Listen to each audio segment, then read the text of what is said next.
When this guy just got a notice saying he is officially expelled. Roth Taylor is a noble, but he still got kicked out and treated like a nobody. The students who are normally terrified of him now do not even know if they should keep fearing Ed. After all, he got kicked out. The arrogant jerk hated by everyone is not the real him. Ed is actually a character in a game, a terrible guy nobody wants to be friends with, and our main character reincarnated into this guy's body. The other students walking by actively celebrated this arrogant jerk getting thrown out. In this world, Ed can see his own stats, and unfortunately his character is just as weak as he is awful. His stamina, intellect, and talent are a total joke. In the original story, this character was a minor villain who got beat up by the game's main character, kicked out of his noble family, and ended up a beggar. But our guy wants to change his fate, and honestly, can you blame him? Expelled from the academy dorms, Ed moves to the forest near the school. He will be kicked out of his family too, but if he graduates from school, his future is safe. At this academy, even poor people have a bright future when they graduate. That is it. Ed just needs to survive here and attend classes. The immediate goal is much simpler. Survive the next 10 days until the semester officially begins. He knows this stretch of the game is brutal, but he also knows it matters. To get away from the school, Ed slips off academy grounds and into the nearby forest.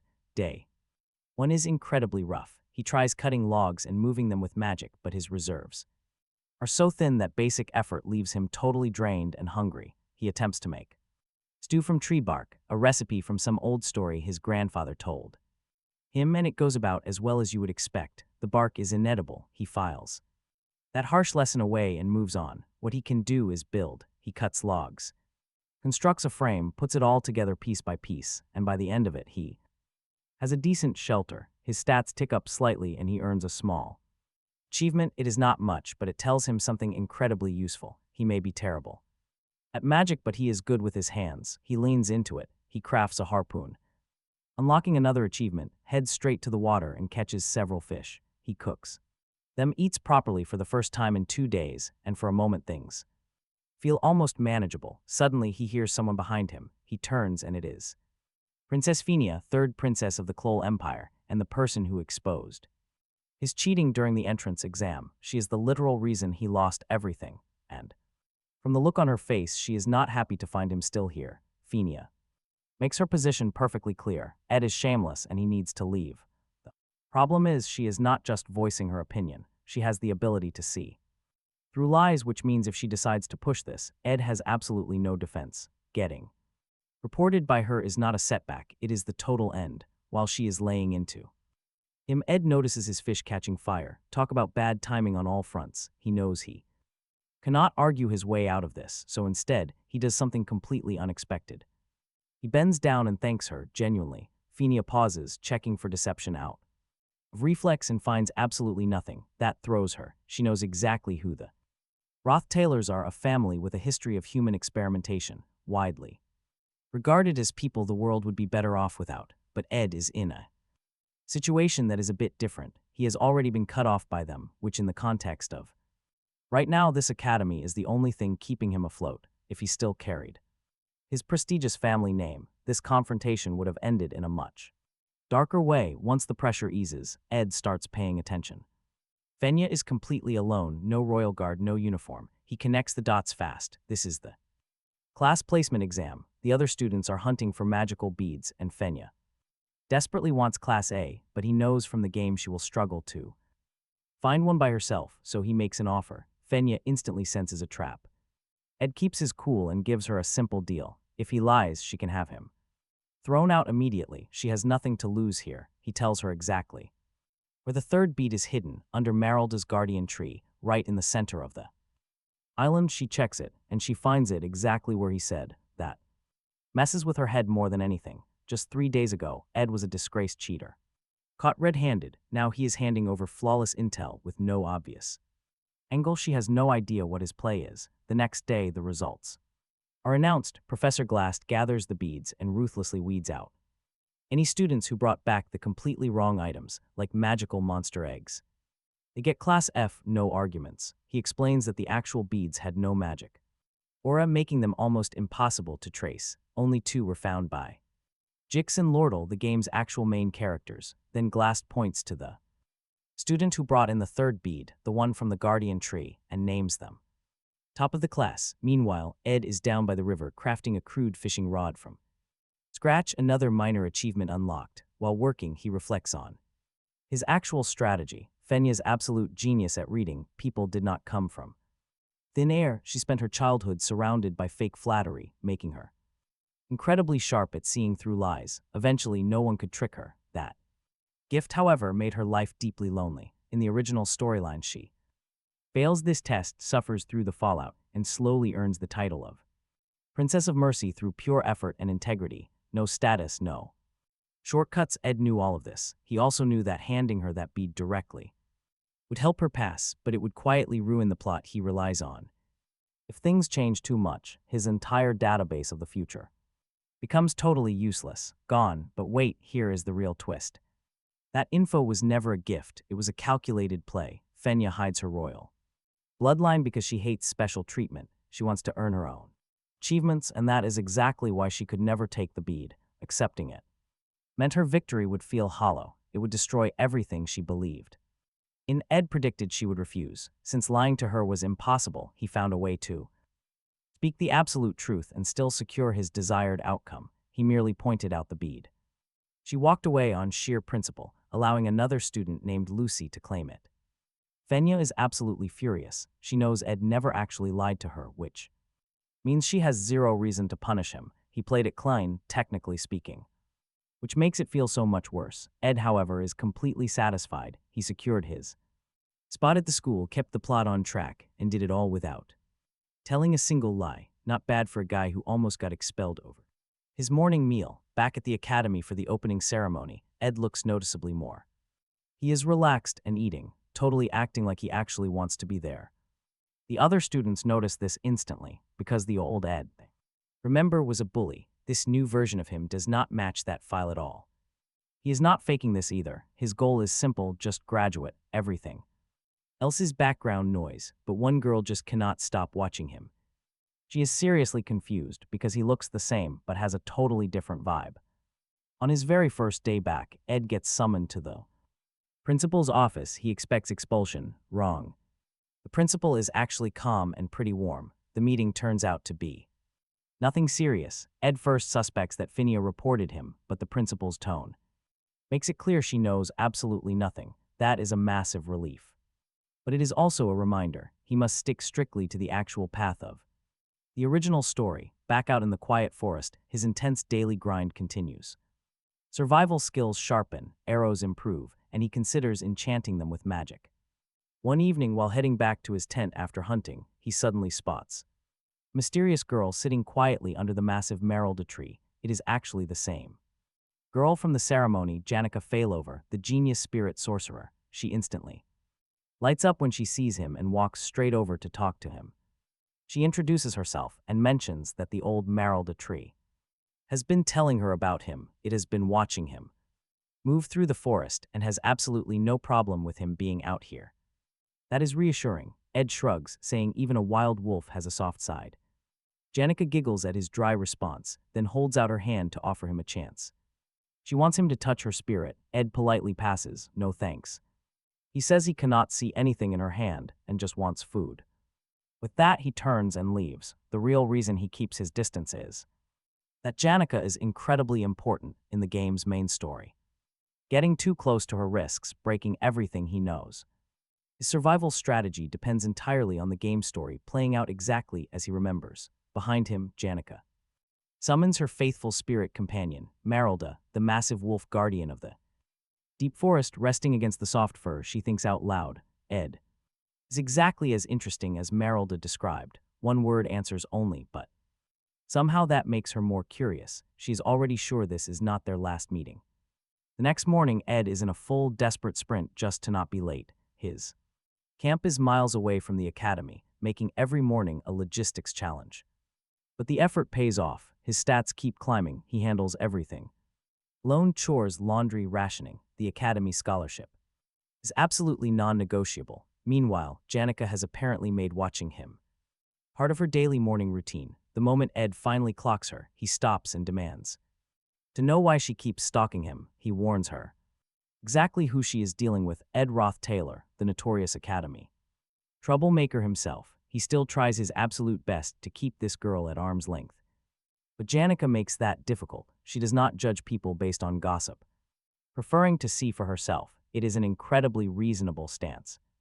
Too bad Ed cannot afford to play along, because he knows the truth. She really doesn't. Janica is much more than a sweet face. She is the final boss of Act 1, and no matter how warm she seems right now, getting close to her is a risk he simply cannot take. Still, the immense pressure of his desperate situation wins, and Ed breaks his own rule. Asking her for help, Janica instantly beams, clearly expecting a meaningful request, but when he asks for money, her warmth completely drains from her face. This is Janica's only major vulnerability, and Ed knew it beforehand. She grew up poor, and her academy scholarship is the only thing keeping her enrolled. Asking her for cash was more than just awkward, it meant asking her to give up the one thing she cannot spare. She quietly apologizes and walks away, leaving Ed with that uniquely awful feeling of being technically correct but still feeling like a terrible person. 3 days later, while out hunting, he is still dwelling on it. He regrets asking, but his logic is solid. The further he stays from the main cast, the safer the game's plot stays. That is his priority, and he must keep reminding himself of it. But when he returns to his tent and lifts the flap, he finds Lucy Marcel sleeping inside. Lucy Marcel, the absolute genius and strongest mage in the academy, and apparently someone who treats his quiet camp as a personal napping spot. Waking up, she instantly complains that he is being too loud. When Ed demands an explanation, Lucy simply points behind him. Cool as ever, she says a spirit is trying to contact him, one that wants him to rescue Janica at all costs. Ed spins around but sees absolutely nothing. He is deeply annoyed, kicked out of his own shelter by an uninvited visitor, who is now passing along weird, cryptic messages from spirits only she can see. And the headache doesn't end there. It turns out Lucy has been using his camp as her personal hideout, a place to skip class, eat his supplies, and sleep in peace. She completely ignores him and even steals the food right off his snare traps, eating it without a single care. There is no reasoning with her, zero leverage, and as a player, he knows there are no guides on how to fight her either, so Ed looks for a different way to handle this, remembering the deep lore of the game. Those tiny details normal players completely ignored. He finds exactly what he needs. He casually mentions that he saw maids from a follows hall out searching for her. Lucy instantly freezes, suddenly remembering a very urgent matter. She makes a quick excuse and vanishes into thin air. Ed lets out a long sigh. It turns out the undefeated Lucy Marcel has exactly one real weakness: the dormitory maids assigned to watch her. She bolts from them every single time. This isn't in any combat guide, it's hidden lore, and Ed is extremely proud of himself for remembering it. He is confident her brief stay won't have ruined anything. He got rid of her quickly enough, keeping the main timeline safe. Still, he notices with a bit of concern that dodging these annoying plot points is actually starting to feel pretty satisfying. He doesn't have long to appreciate it, though. The first major quest arrives. Joint combat training. This is a mock duel using non-lethal practice weapons. More importantly, it is where the entire main cast will gather together for the very first time, including Taylor, the struggling protagonist. He is the legendary swordsman this whole story revolves around, and Ed already knows exactly how it plays out. The main characters win their matches, and Taylor predictably wins his too. He watches the fights with the detached calm of a man who already knows the final scene, until he spots Janica showing up. She is as hyperactive as ever, completely ignoring the obvious fact that Ed has spent days trying to dodge her. Seeing her refuse to take a clear hint makes Ed wonder if she is basically a puppy in human form. Just like Lucy behaves exactly like a cat, the constant clinging really tracks. She smiles bright and hands over the tournament match list, which Ed ignores, until she mentions his own name is printed there. That gets his attention. The problem is, Ed was supposed to be expelled long before this quest. He is a total wildcard now. He quickly scans the list for his opponent. But before he can find the name, the main event suddenly begins. It is Taylor versus Lucy Marcel. Ed immediately drops the list. Whatever else is happening, he cannot miss this. He spent hundreds of hours guiding Taylor through this world, being stuck in a minor character's body. does not change his attachment. The gamer connection is still very real. And he wants to see this iconic battle happen exactly as he remembers. Taylor should read her spells, surprise her, and become the first to ever defeat her when she overreaches with intermediate lightning magic. Leading to her disqualification, Taylor wins. Ed knows every single beat of this. The bell rings, Taylor charges in just as the script demands, but Lucy blasts him down with lightning immediately. Ed is not worried, this is expected. Taylor pushes back up, grabs his sword, and charges her again, right on script. Ed lanes closer, but wait, Lucy does not use the predicted lightning spell. She easily blocks his sword, then unleashes a blast of wind magic that hurls Taylor across the ring. He is completely defeated, the announcer shouts. The result, Lucy wins. Ed can only stare. This is completely wrong. Taylor losing is not just a minor hiccup. This match changes everything. The story is officially broken. While the crowd cheers, Taylor walks off. Utterly devastated, Ed's mind is already racing, trying to spot the error. How did she use continuous magic? That is a high-level skill she should not possess yet, unleashing that requires an active contract with a powerful spirit. And in the original story, Lucy had no connections to any of them. Especially not to Merylda, the mighty guardian spirit of the forest. Then Ed remembers where they crossed paths. Lucy slept at his camp. She must have met Merylda right there and somehow forged a contract. His mere presence has made Lucy far stronger than the original story allowed. He has no time to process this shock before his own match is called. It is Ed Roth Taylor versus Princess Phinia, who stands ready. She looks eager for a fight, but Ed completely ignores her as he walks past to find Taylor. This devastating defeat is entirely his fault. His very existence in this academy has warped the timeline out of shape. If the main protagonist's journey breaks, the whole world is doomed. Fixing this is the only thing that matters. Ed runs to catch up.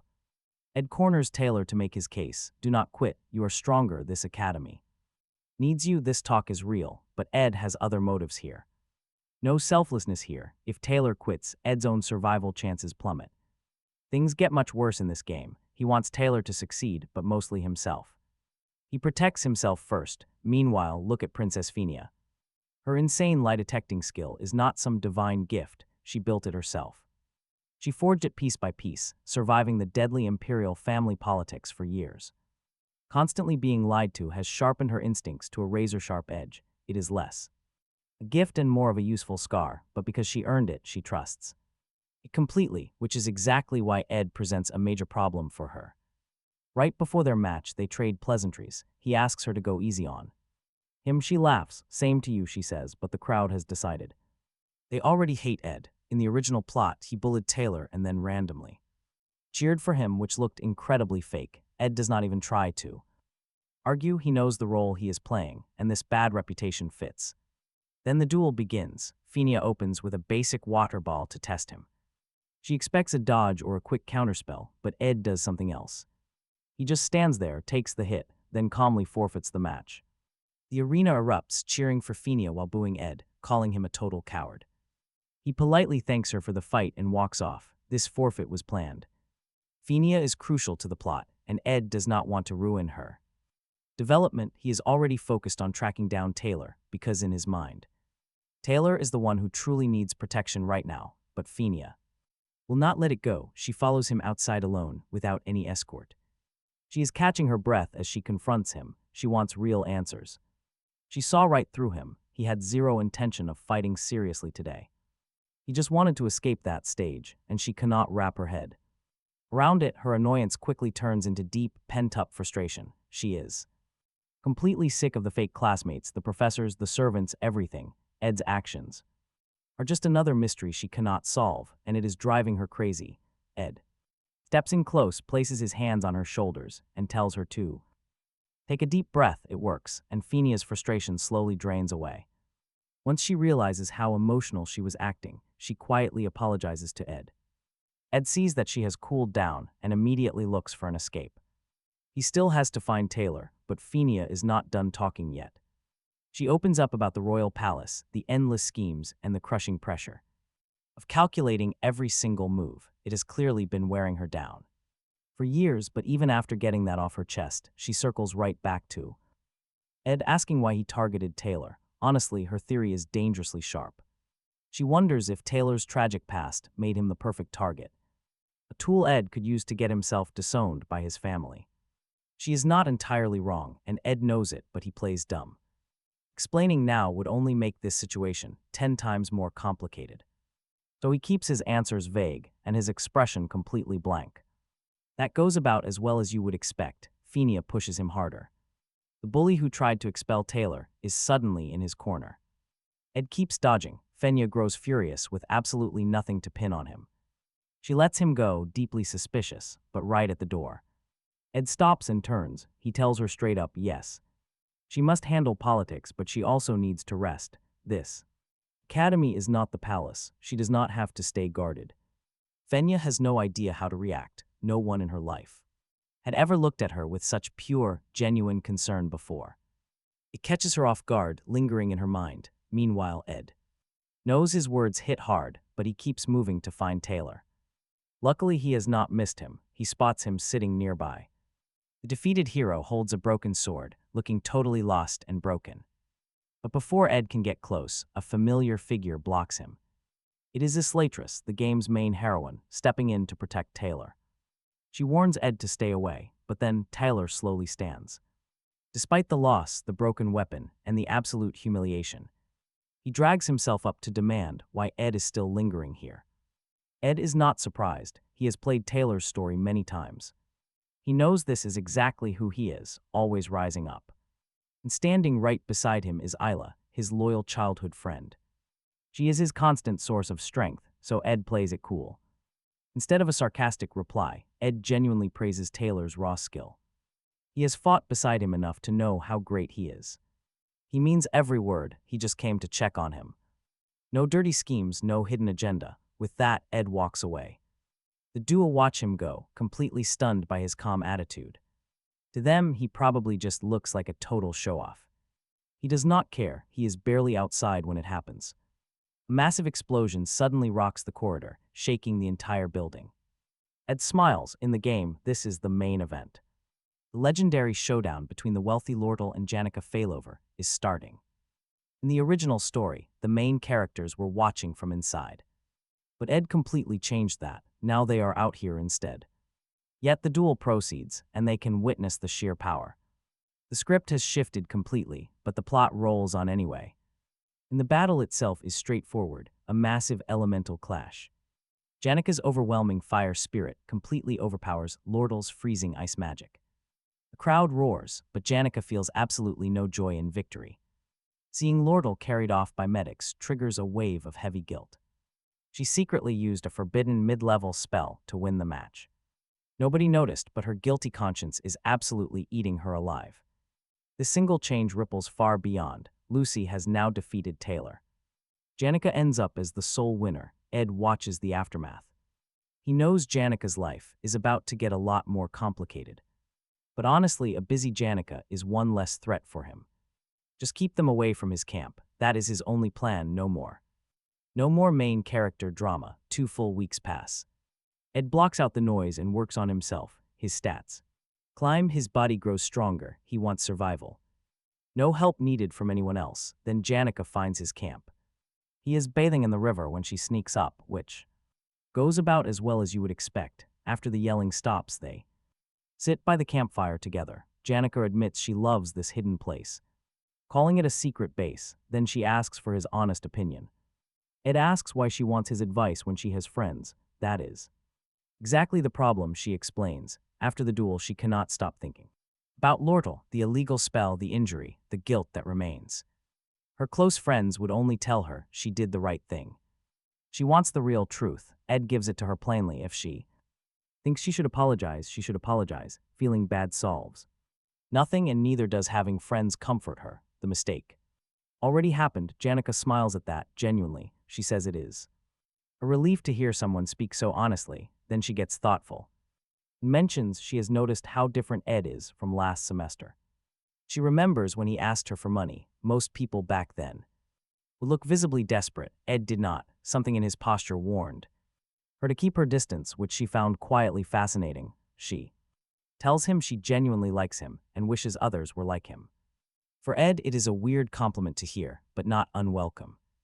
Next morning, the universe reminds him why he must not get comfortable. Lordal is stalking him across the academy, ignoring his clear boundaries. Ed knows this game inside out. Most players never even finish Sylvania. Bad endings trigger constantly. One wrong choice, one failed save, and heroes die off before the story even gets going. Trust me, it is brutal. Lordal is part of that deadly trap. Early on, she plays the villain and most players treat her like one, her real role only becomes clear much later, and then it is too late. Luckily, Ed knows what she really is and the extreme price of following her, so he makes a firm decision. Stay out of it, do not play along, and watch every single step carefully. Lordal immediately tries a different approach, stepping directly into his path with an innocent smile, asking for just 2 hours of his time. Ed demands to know how long she plans on keeping this routine up. She replies with mock surprise, admitting she did not expect him to hold out this long. Her persistence makes complete sense. Lordal is the only daughter of Quechuan, one of the elite merchants, and she is already playing a political game against Princess Phinia for control. She needs allies immediately and has the resources to buy them. Ed refuses to be used. He walks away. Lordal matches his pace easily, switching the heavy flattery, claiming she respects him despite his terrible reputation. She pulls out 3 gold coins, equal to a full month of wages, and calls it a down payment. Her goal, get close to Janica. She slides them right into his pocket, smiling. She frames it simply, having more people on her side is always useful. Ed looks at her, then asks with genuine curiosity if the highly famous golden daughter actually has to purchase her friendships. It's not an insult, more of a compliment he truly means. For a first year, Lordal is already thinking several moves ahead, mapping alliances and building influence. Ed finds it genuinely impressive. He reaches out to shake her hand, but instead of the deal, he offers a lesson. He says that people who grew up wealthy can be shattered by a brief taste of poverty, while those who are truly desperate will trade almost anything for a little relief, their pride, their loyalty, and sometimes themselves.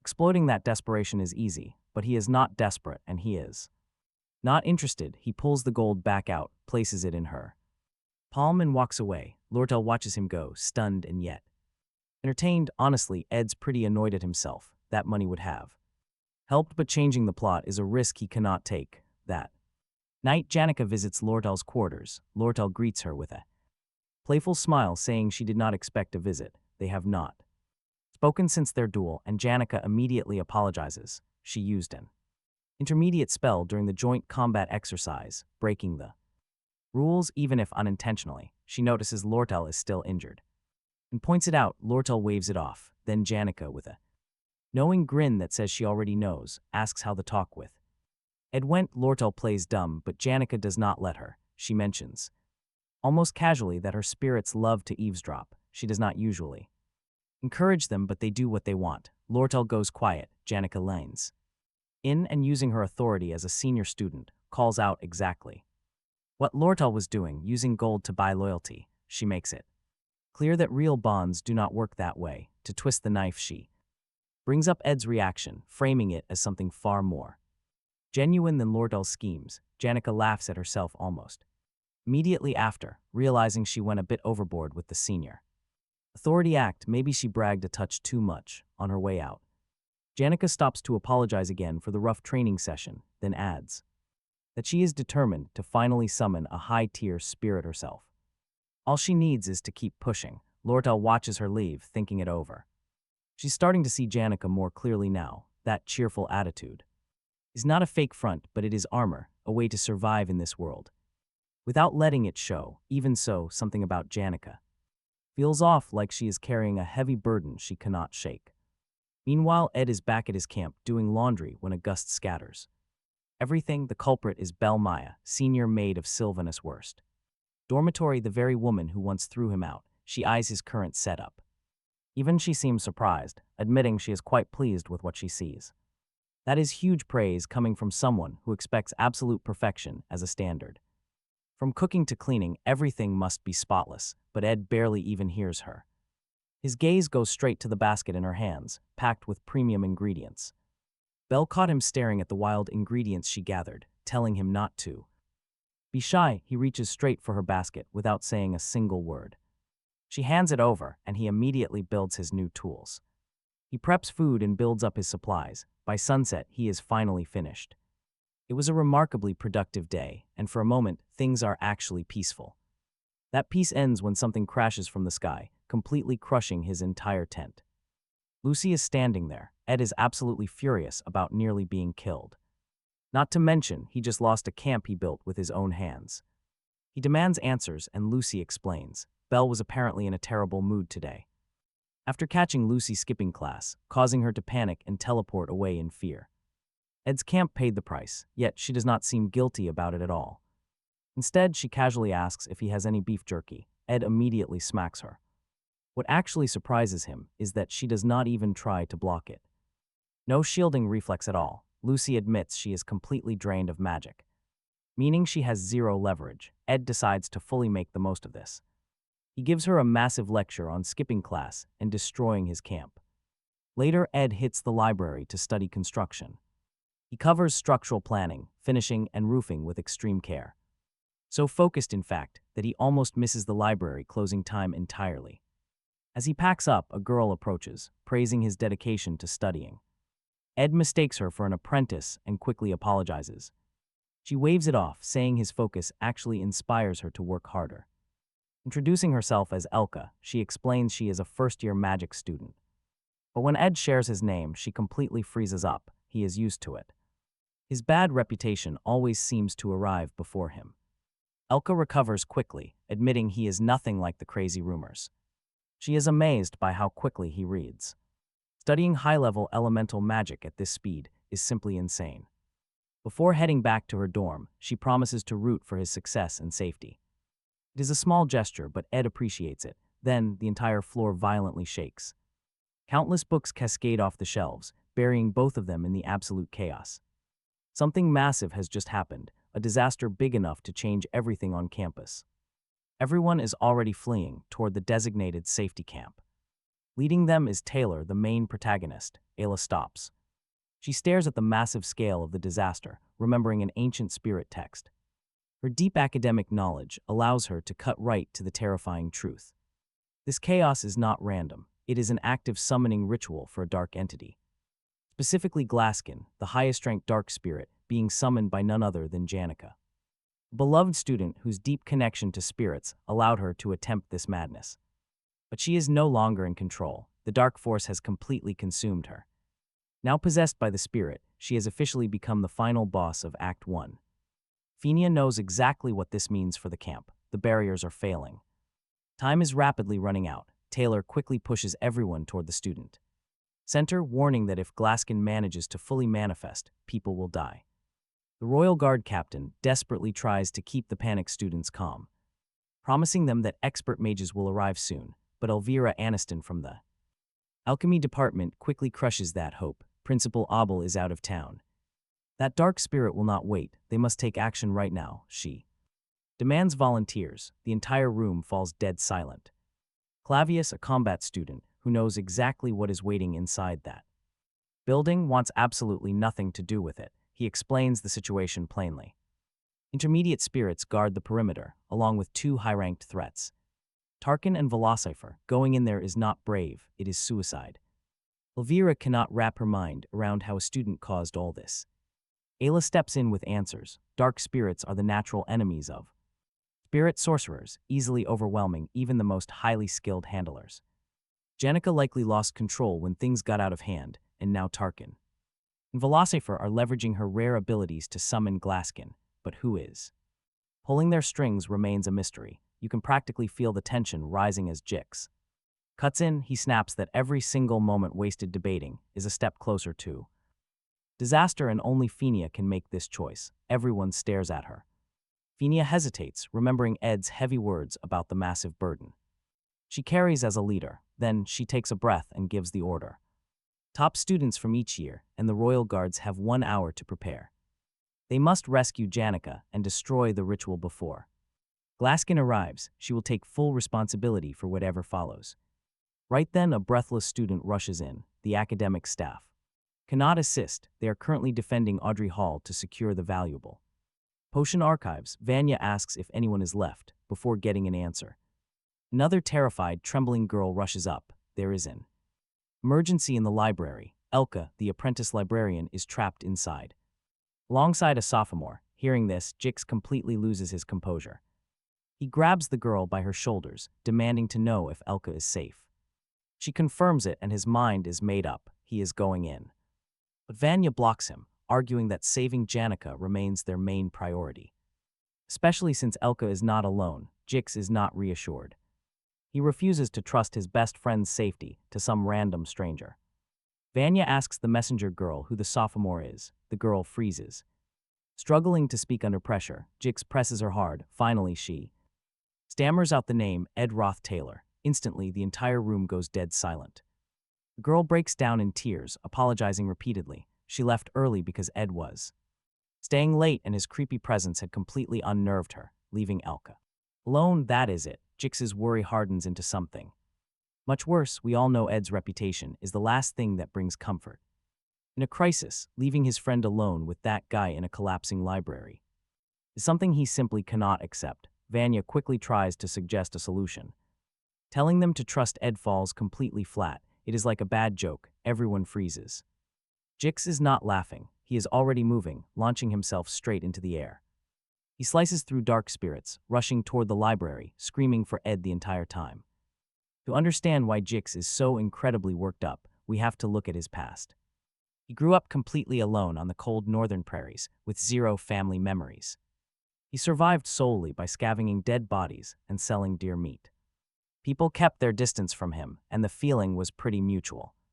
Everything changed because of Elka. She was his first real friend. Her family pulled him out of that wild life and into actual civilization. So when Jix says he will do absolutely anything to protect her, he means it. Jix crashes straight through the library doors and finds Ed. He is not threatening anyone. He is just slumped heavily against a wall. The guy is covered in blood and barely moving. Jix grabs him, demanding answers. Where is Elka? Ed is too exhausted to argue. He just points. Jix shoves him aside and runs, finding Elka asleep on a shelf, completely safe. The relief is instant, but then he starts noticing the strange details. Barricaded bookcases, a bloody coat, instructions written nearby. The blood is not hers. Someone set all this up, fighting off everything. He guarded her with his life, and that someone was Ed. Talk about a hero. We see a flashback, Ed dragging heavy bookcases to build a protective barrier. He wrote out instructions in case anyone else arrived first, then just stayed. He stayed right there, looking through the window. Ed spots the summoning room. He closes the curtain. Whatever is going on out there is officially not his problem tonight. He already has his hands full. Fighting off the dark spirits targeting Elka takes an incredibly heavy toll. But it also rewards him. His stats start slowly ticking upward. He even unlocks spirit connection abilities, which is a massive shock. When Jix carries Elka out and asks what happened inside, Ed tells him he was only training. Jix lets out a soft, knowing laugh. He knows that is a lie, but he respects the answer anyway. Jix thanks Ed and promises to return the favor one day. Ed notes this, knowing Jix is a crucial future ally to Taylor. Before Jix leaves, Ed tells him to seek out Taylor and follow him. Jix is surprised to hear Ed speak so highly of someone he barely knows. But Ed is being practical. In the original game timeline, Taylor only unlocks his slash element during an intense duel with Jix. He has to cut through magic from Jix to defeat Tarkin later. Without that crucial moment, the entire plot completely falls apart. Jix heads out, Ed finally sits down to rest, then it hits him. That legendary duel was supposed to happen before the Act 1 finale. But they have not fought yet. Their friendship does not exist. Taylor has not learned the slash element. The timeline is breaking. Ed barely has time to process this massive disaster before we switch back. Jix arrives at camp with Elka, immediately apologizing for being late. They stop him before he can finish. It does not matter. Their first attempt was an absolute disaster. The captain, the elite soldiers, and several talented students were all beaten back and badly injured. They simply lack the strength to challenge Tarkin again. Time is rapidly running out and the miracle they need hasn't arrived. That's when Ed arrives at the camp. Quickly sizing up the desperate situation, the ritual to summon Glaskin is nearly complete. Meaning if nobody acts now, everyone dies. He knows getting involved here will completely wreck the original storyline, but watching the world burn down is a far worse option, so he makes his move. He's stepping up and leading the charge. The exact second Roth Taylor takes control, silence hits the camp. Everyone stares in disbelief. Then Clebius actually laughs out loud. He thinks Ed is joking, but Jix snaps at him to shut up and listen. Ed lays out the cold facts. Janica is the real target, but she's possessed by the dark spirit known as the Philosopher. Meanwhile, the guardian spirit Tarkin blocks their way. And as they already learned the hard way, that beast's shell is almost impenetrable. His plan is simple, split into two teams. One baits Tarkin away while the other strikes Janica directly. Lordle immediately hesitates. They barely survived their first clash, and that was with pure luck. She seriously doubts they have the strength to survive a second round. Ed doesn't deny the danger. He simply points out that saving Janica will completely break Tarkin's power. It's their only real shot. Taylor immediately volunteers to be the bait. But Ed shuts that down, keeping him for the main assault. Taylor's firepower is too vital to waste on a distraction. Ed slots himself, Lordle, and Clebius on the bait squad. Unsurprisingly, neither of them is happy, but while they are busy complaining, Princess Fenya steps forward and ends the debate. She admits she doesn't fully trust Ed, but she absolutely trusts his strategy. So she divides the teams herself. Taylor, Elvira, Jix, and Fenya will hunt Janica. Ed, Lordle, and Clebius will handle Tarkin. Her parting order is incredibly simple. No matter what happens, everyone comes back alive. Ed's team heads to Nail Hall Corridor. Finding the massive guardian spirit waiting, he looks terrifyingly strong. Ed quickly goes over the plan. Clebius looks like he's deeply regretting every choice that brought him to this spot. He hypes himself up, muttering that it's just a distraction. The others have the real fight. He rushes forward, striking Tarkin to grab its attention, but when he turns around to coordinate with his team, they are completely gone. Clebius is left entirely alone. Now, Tarkin is locked onto him, forcing him to bolt.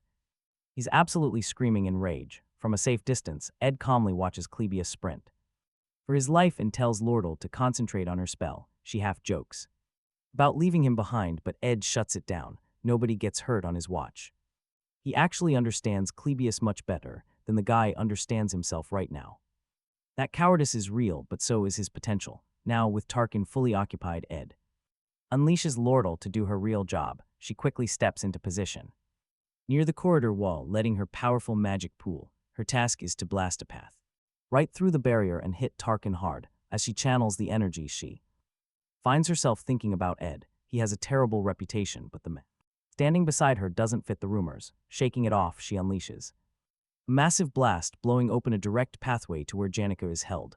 Fenya and the crowd on the far side never saw this coming. Ed had recognized Lordle's true potential early on, keeping her secret for this exact moment. She knew it, and it deeply mattered to her. The path lies open. Lordle turns to face Tarkin.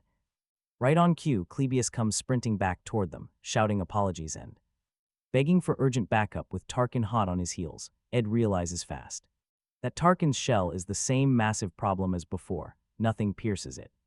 Without a serious power behind the strike, he knows exactly who that is.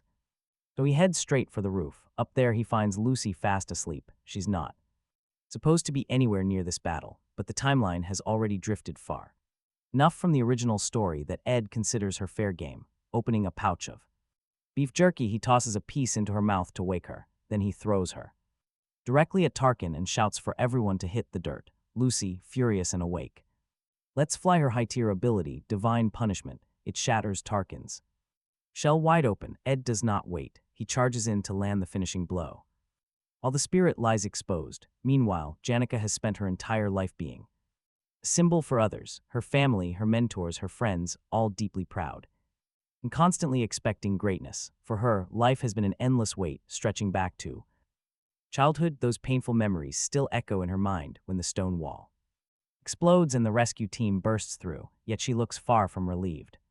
She smiles, and honestly, it is the wrong kind of smile entirely. Vila's fear has her now. Outside, Ed fights to stay focused. He knows this chaotic chapter must close before dawn, making time their true enemy. Lordle quickly briefs him on Lucy's situation. She is collapsed nearby, utterly exhausted after Shattering Tarkin's defense, Lordle has been firing ice spears at the giant spirit. But the monster holds on. Lucy is drained and Clebius is busy being chased around to do anything useful. Ed weighs the odds and decides he is taking charge himself. Turning to Lordle, he warns her that he is putting his life directly in her hands. Lordle calls it madness, but Ed calls it an investment, a smart play to permanently eliminate the threat that has been ruining her life. That logic hits home. She smiles, admitting he is a whole lot cooler than the princess, who constantly acts like spoiled royalty. That is exceptionally high praise coming from her. She quickly sets up ice traps while Ed prepares his strike against Tarkin. Suddenly, a massive dark spirit manifests atop the hall, Glaskin's massive right hand, turning the situation critical. Ed notices it, guessing that Taylor's squad is locked in their own brutal struggle and keeps moving forward. He trusts Lordle completely. That is the entire strategy. Tarkin prepares a lethal fire blast aimed straight at Ed, but Lordle's timing is flawless. Her traps disrupt the attack and open a brief window. Ed slides forward, channels his wind magic, and slices clean through Tarkin's throat. The spirit crumbles. Ed immediately checks his stats, liking what he finds. His spirit power has risen significantly, and he has unlocked a spirit contract slot, an incredible bonus he never expected to gain from this. He looks over and spots Taylor easily tearing through Glaskin's massive right hand spirit like it is nothing. Ed watches the overwhelming display for a moment and has to admit it, the guy radiates absolute main character energy. With Tarkin defeated and Janica finally freed from Vila's fierce grip, the group finally gets to breathe. They actually survived. Lordle laughs it off, saying she has met plenty of folks who claim they were risking it all, but most of them folded immediately. What amuses her is that Ed, even after almost dying, barely even flinches. She shakes his hand again, sliding 3 gold coins into his hand as a secret thank you. Before Ed can even process that, Taylor suddenly arrives. His hair turned stark white from burning through all that magical power, and he stares at Ed with a gaze filled with slight resentment. Ed definitely notices Taylor in full swordsman mode is hard to ignore. The protagonist energy is completely undeniable. Ed has his own complicated feelings about Taylor, but that doesn't stop what comes next. Taylor bows deeply, thanking Ed for saving the entire Academy, calling it a life debt he fully intends to honor. He means it. Then Clebius, still a complete disaster, starts crying and screaming that they should never trust someone like Ed. The group shuts him up instantly, and Clebius crawls into the background too. Whine. Princess Phoenix steps forward last, expressing her gratitude with an elegant grace that commands the room, and then offers him a spot on the student council. Naturally, Ed declines, passing all the credit to everyone else. Alvra starts teasing him on the spot, but Jinx quickly barks at her to stop. Watching them bicker actually makes Ed smile, seeing everyone gathered together like this hits him unexpectedly hard. He spent so much time keeping a safe distance from the main cast, being incredibly careful, and yet here they are, evolving into the exact heroes they are destined to become. Taylor grows tougher with each battle. Isla finds her footing, and Phinia prepares to take over. As a proper monarch, every character is progressing completely on schedule.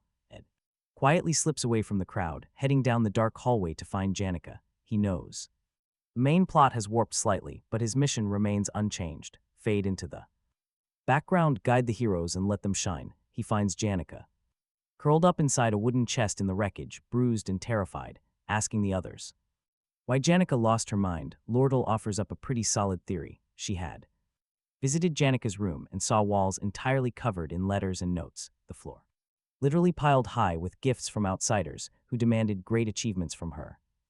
Lordle believes that overwhelming burden made Janica develop a deep obsession, forcing her to reply to every single fan and meet every expectation thrust upon her. That pressure was the exact opening Velasfer exploited, using that mental strain to drag Janica down, turning her into a puppet to summon Glaskin. Ed begins tracing the chain of events. During their joint combat training, Taylor was supposed to defeat Lucy and boost his fame, but he failed. That failure made Janica the main topic. She became the famous senior beating a rookie, and suddenly all eyes were on her, waiting for her to keep proving her genius. He remembers how Lucy and Janica formed their spirit contracts. Lucy spent days in the woods, slowly building a real, natural connection. Janica did not have that, and Ed knows Exactly why. Because of him living in those woods, he accidentally altered the timeline, and Janica paid the ultimate price. When he finally locates her, she admits she feels forgotten.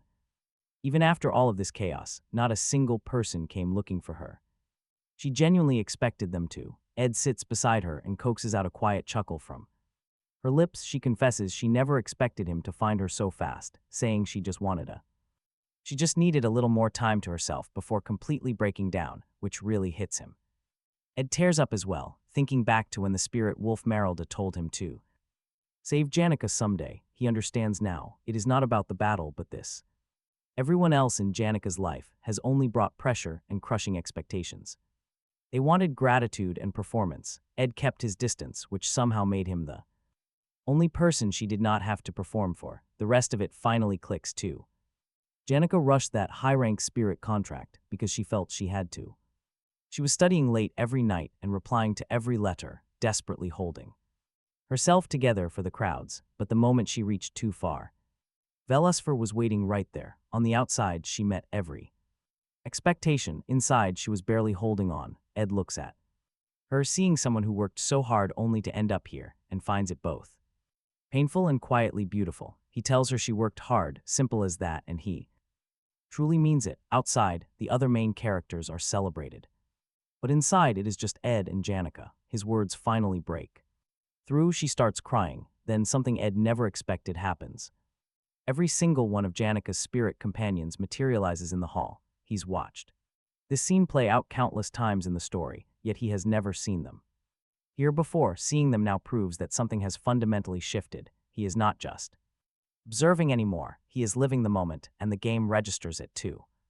Ed's stats climb as he hits level 10, which unlocks the ability to see spirit animals seeking a bond. That high-ranking spirit wolf, the one that has been circling his story since the very beginning, makes its interest known. They form a contract. 10 days later, Janica stands silently before her disciplinary committee. She owns her mistakes and says she will take whatever punishment comes, but she does not have to stand there alone. Her friends, her teachers, and even the main characters all show up to push back. Their argument is straightforward. A dark spirit philosopher simply overpowered her. There was no intent. Even Lord Tell gets involved, personally covering the full cost of the destroyed building. Her only ask in return is a small reduction in custom fees on school supplies, which for Lord Tell is basically charity. The committee had originally planned for the absolute full punishment, benefits stripped, achievements wiped, and expulsion, but under the weight of everyone standing behind her, they walk it back. Janica keeps her place at the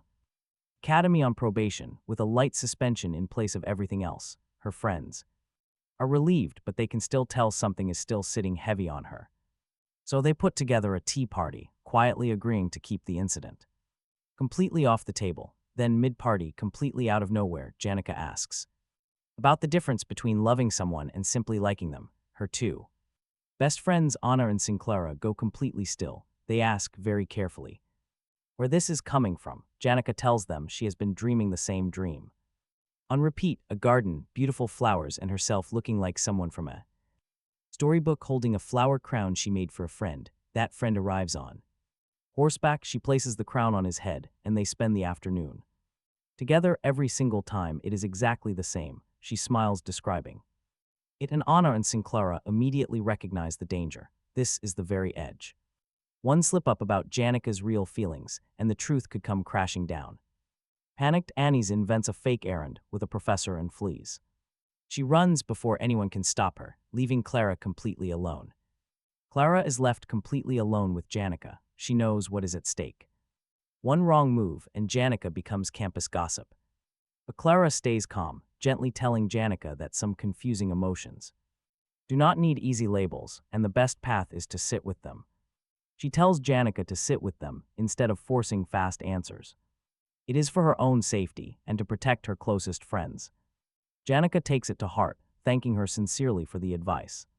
She then excuses herself to deliver a report at Ophely's hall. She heads to Ophely's hall as Clara waves goodbye with a smile. The moment Janica is finally gone, Clara collapses face first onto the wooden table. Crisis managed, at least for now. Meanwhile, Ed has been saving up every single coin he can find. With royal help, he is finally building a real house. Arriving at the construction site, he spots Janica standing nearby. He figures running into her will not derail any of his plans. But as Ed approaches, Janica immediately ducks behind a tree. Ed stops dead in his tracks, completely baffled by her behavior. Janica remembers Clara's advice, but absolute panic takes over her mind. She blurts out she has business at Ophelie's hall and flees. Technically, she is walking fast, but it is basically running. Admitting her feelings is a puzzle she simply cannot solve right now. Ed shrugs it off. He has a cabin to build, starting on day 1. By day 2, logs are falling. Soon, his exams are graded. His grades are incredibly high, which makes sense given his efforts. But back at the academy, this awkward Janica situation refuses to end. She keeps hiding behind pillars whenever he gets too close. Her friends, Clara and Annie's, clearly blame him for everything. They glare at him, making their anger and disapproval completely clear. They stay furious and nobody is speaking. Meanwhile, he spends 45 days chopping wood and framing walls. There is a loosey-jerky theft and some questionable help from Belmia. Slowly, the framing and custom furniture finally come together. By day 45, the cabin is finished, unlocking a major milestone. He finally has a proper, sturdy roof over his head that he owns. As he relaxes inside, Janica watches him silently from the forest. She does not step closer, choosing instead to watch from afar. He finishes the fireplace and steps back to admire his work. That is when he spots Lucy, sleeping soundly on his newly built roof. Janica finally steps out and greets him like nothing ever happened. He naturally asks her how she even found this incredibly hidden campsite. She claims a maid described his new place as a masterpiece. She just had to come see this absolute masterpiece with her own eyes. Around it, repeating those exact words, Ed asks if the local spirits tipped her off considering how brand new the cabin is. Janica blushes and admits. They did, but apparently those spirits were less focused on the actual hut and more focused on how Ed looked building it. She nervously laughs it off. Claiming she just wanted to check on him, Ed smiles warmly, inviting her inside. She enters, still blushing, but immediately forgets her embarrassment upon seeing the cozy interior. Sitting by the warm fireplace, she opens up, feeling grateful for everything Lordle and her friends have done, though already anxious about how to pay them back. Ed tells her not to carry that burden, especially when she cannot afford to. He has seen where that path leads. The dark spirit incident was no accident. It came from her taking on responsibilities that were never hers, moving to Ophelus Hall with 8 others won't break that cycle of envy and expectation on its own. He keeps his tone gentle, but he means it, before she leaves. He tells her she is always welcome at his cabin, whenever she is lonely or just needs space to breathe. She smiles genuinely, offering him the same invitation. Ed smiles back, then quietly sighs. Overwhelmed, he knows what is coming next. Second semester is starting. Act 2, the sage's sealed grimoire, is about to surface, a dangerous record of advanced magic that is ready to merge and threaten to consume the entire academy if left unchecked. Ed thanks Janica for her kindness, keeping those grim thoughts to himself. His plan has not changed. Stay on the sidelines and let the main cast handle the crisis without getting dragged into the chaos. Then Act 2 begins on a dark and stormy night, as these things always do. Ethel Hall students return to campus in comfort, carriages, boats, extended deadlines, and no late penalties. For them, the storm is just an inconvenience, but for Dex Hall students, the reality is far harsher. They must make the journey back through the freezing rain alone, facing heavy point deductions if they are late. Unfair, absolutely, and the frustrated students are already pushing back. They gather in crowds, demanding answers for being treated like second-class citizens. Yet behind that rising anger, 2 figures are quietly working the crowd. Lordle has her own agenda, and she has brought in a provocateur named Willen, someone with a real knack for turning frustration into raging fire. While the students want fairness, Willen wants a full-scale riot. Lordle actually proposes a sensible compromise: extend the deadlines for delayed students, and formally address the blatant favoritism shown to Ethel Hall. The head maids and review division back her proposal, but the administration refuses to budge. That stubborn silence is all the spark this protest needs. They move from demanding answers to planning pure destruction, targeting Ethel Hall's hardwood furniture and fine paintings, the kind of damage that is impossible to ignore. Willen gets exactly the chaos he wanted, ready to drag The academy's named through the mud. Meanwhile, Lortel operates through her merchant association, turning this crisis into a major advantage for her own secret goals. These plans have been quietly brewing ever since the Glaskin incident. As the chaos unfolds, the Merchant Association spots an even bigger opportunity. They move to sabotage the sage's sealed grimoire, the heart of the academy. Sylvania is so incredibly valuable that people will gladly barter everything they own. Just to get near it, Lordle quietly watches the rain, feeling a strange tug in her chest. The rain drags her back to a childhood spent wandering those same dark, frozen streets. Dressed in rags, that memory coaxes a bitter smile from her before she catches herself. Feeling a brief flicker of relief, she immediately turns it on herself because her entire life has been survival, betrayal, and suspicion, never letting anyone get too close. To see anything real, that lifestyle left deep marks on her. But underneath all of it, she desperately wants someone to look past the mask, someone who truly recognizes where she came from, so she looks for people just like her. Understands what it means to survive on absolutely nothing, and Ed has a specific name for the Black Veil. She always operates just out of sight, keeping the uglier truths completely hidden. It is the nickname players gave her. Outside, the loud protests grow louder. In the original game, this entire incident, the raid on Ophelis Hall, is Taylor's big arc. He fights his way up through the building, going floor by floor to take down the turncoat mini-bosses, helping the rioters from the inside.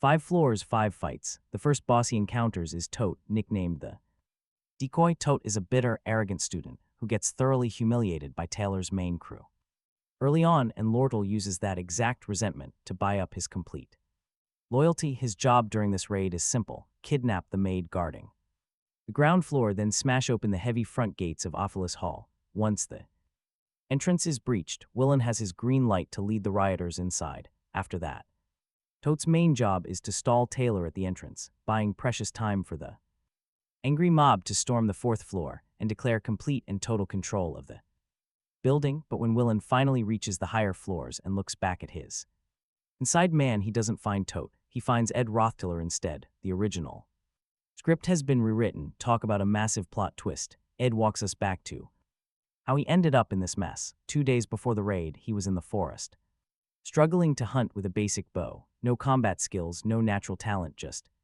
sheer pain and persistence. His forest camp has become a frequent stop for several guests. Now that people know he lives out there, especially 3 very specific visitors drop by. Lucy brings cryptic questions he can rarely answer. Janica drops by with home-cooked meals, laundry tips, and genuine help. Whenever Ed thanks her, she immediately blushes bright red and gets incredibly flustered. He finds her incredibly easy to read, which he actually appreciates.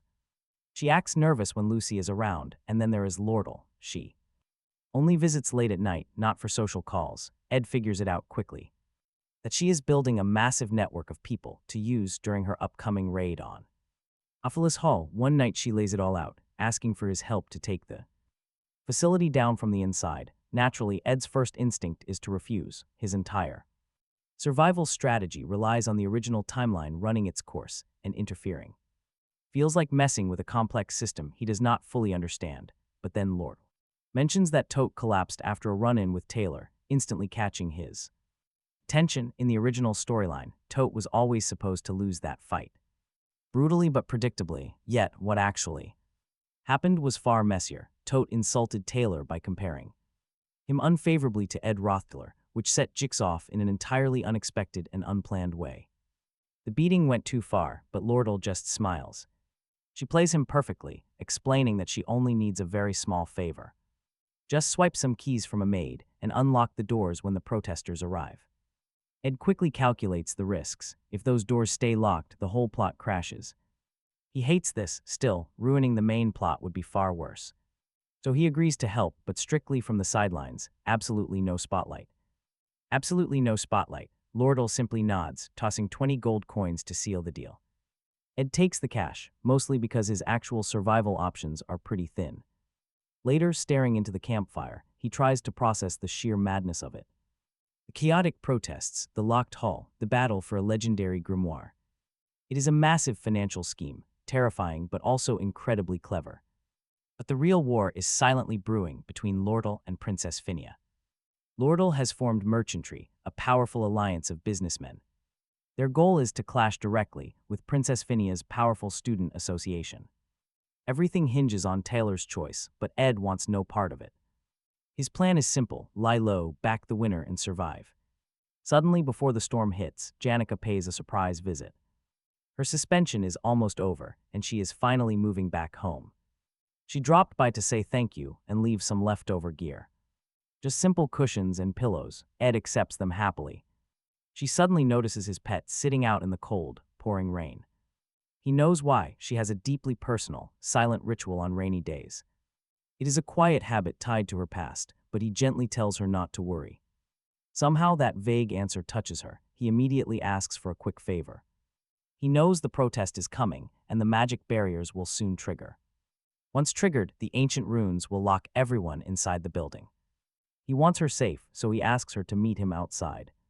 Meet at the Rose Garden at 9 o'clock sharp. Janica immediately assumes this is a confession, leaving with a bright blush. Ed watches her go, immensely relieved. Honestly, keeping her safe was his only real goal. Meanwhile, Jix spots someone sneaking around the dark back of the hall. It is Ed, who is secretly guided inside by a maid while the guards are distracted.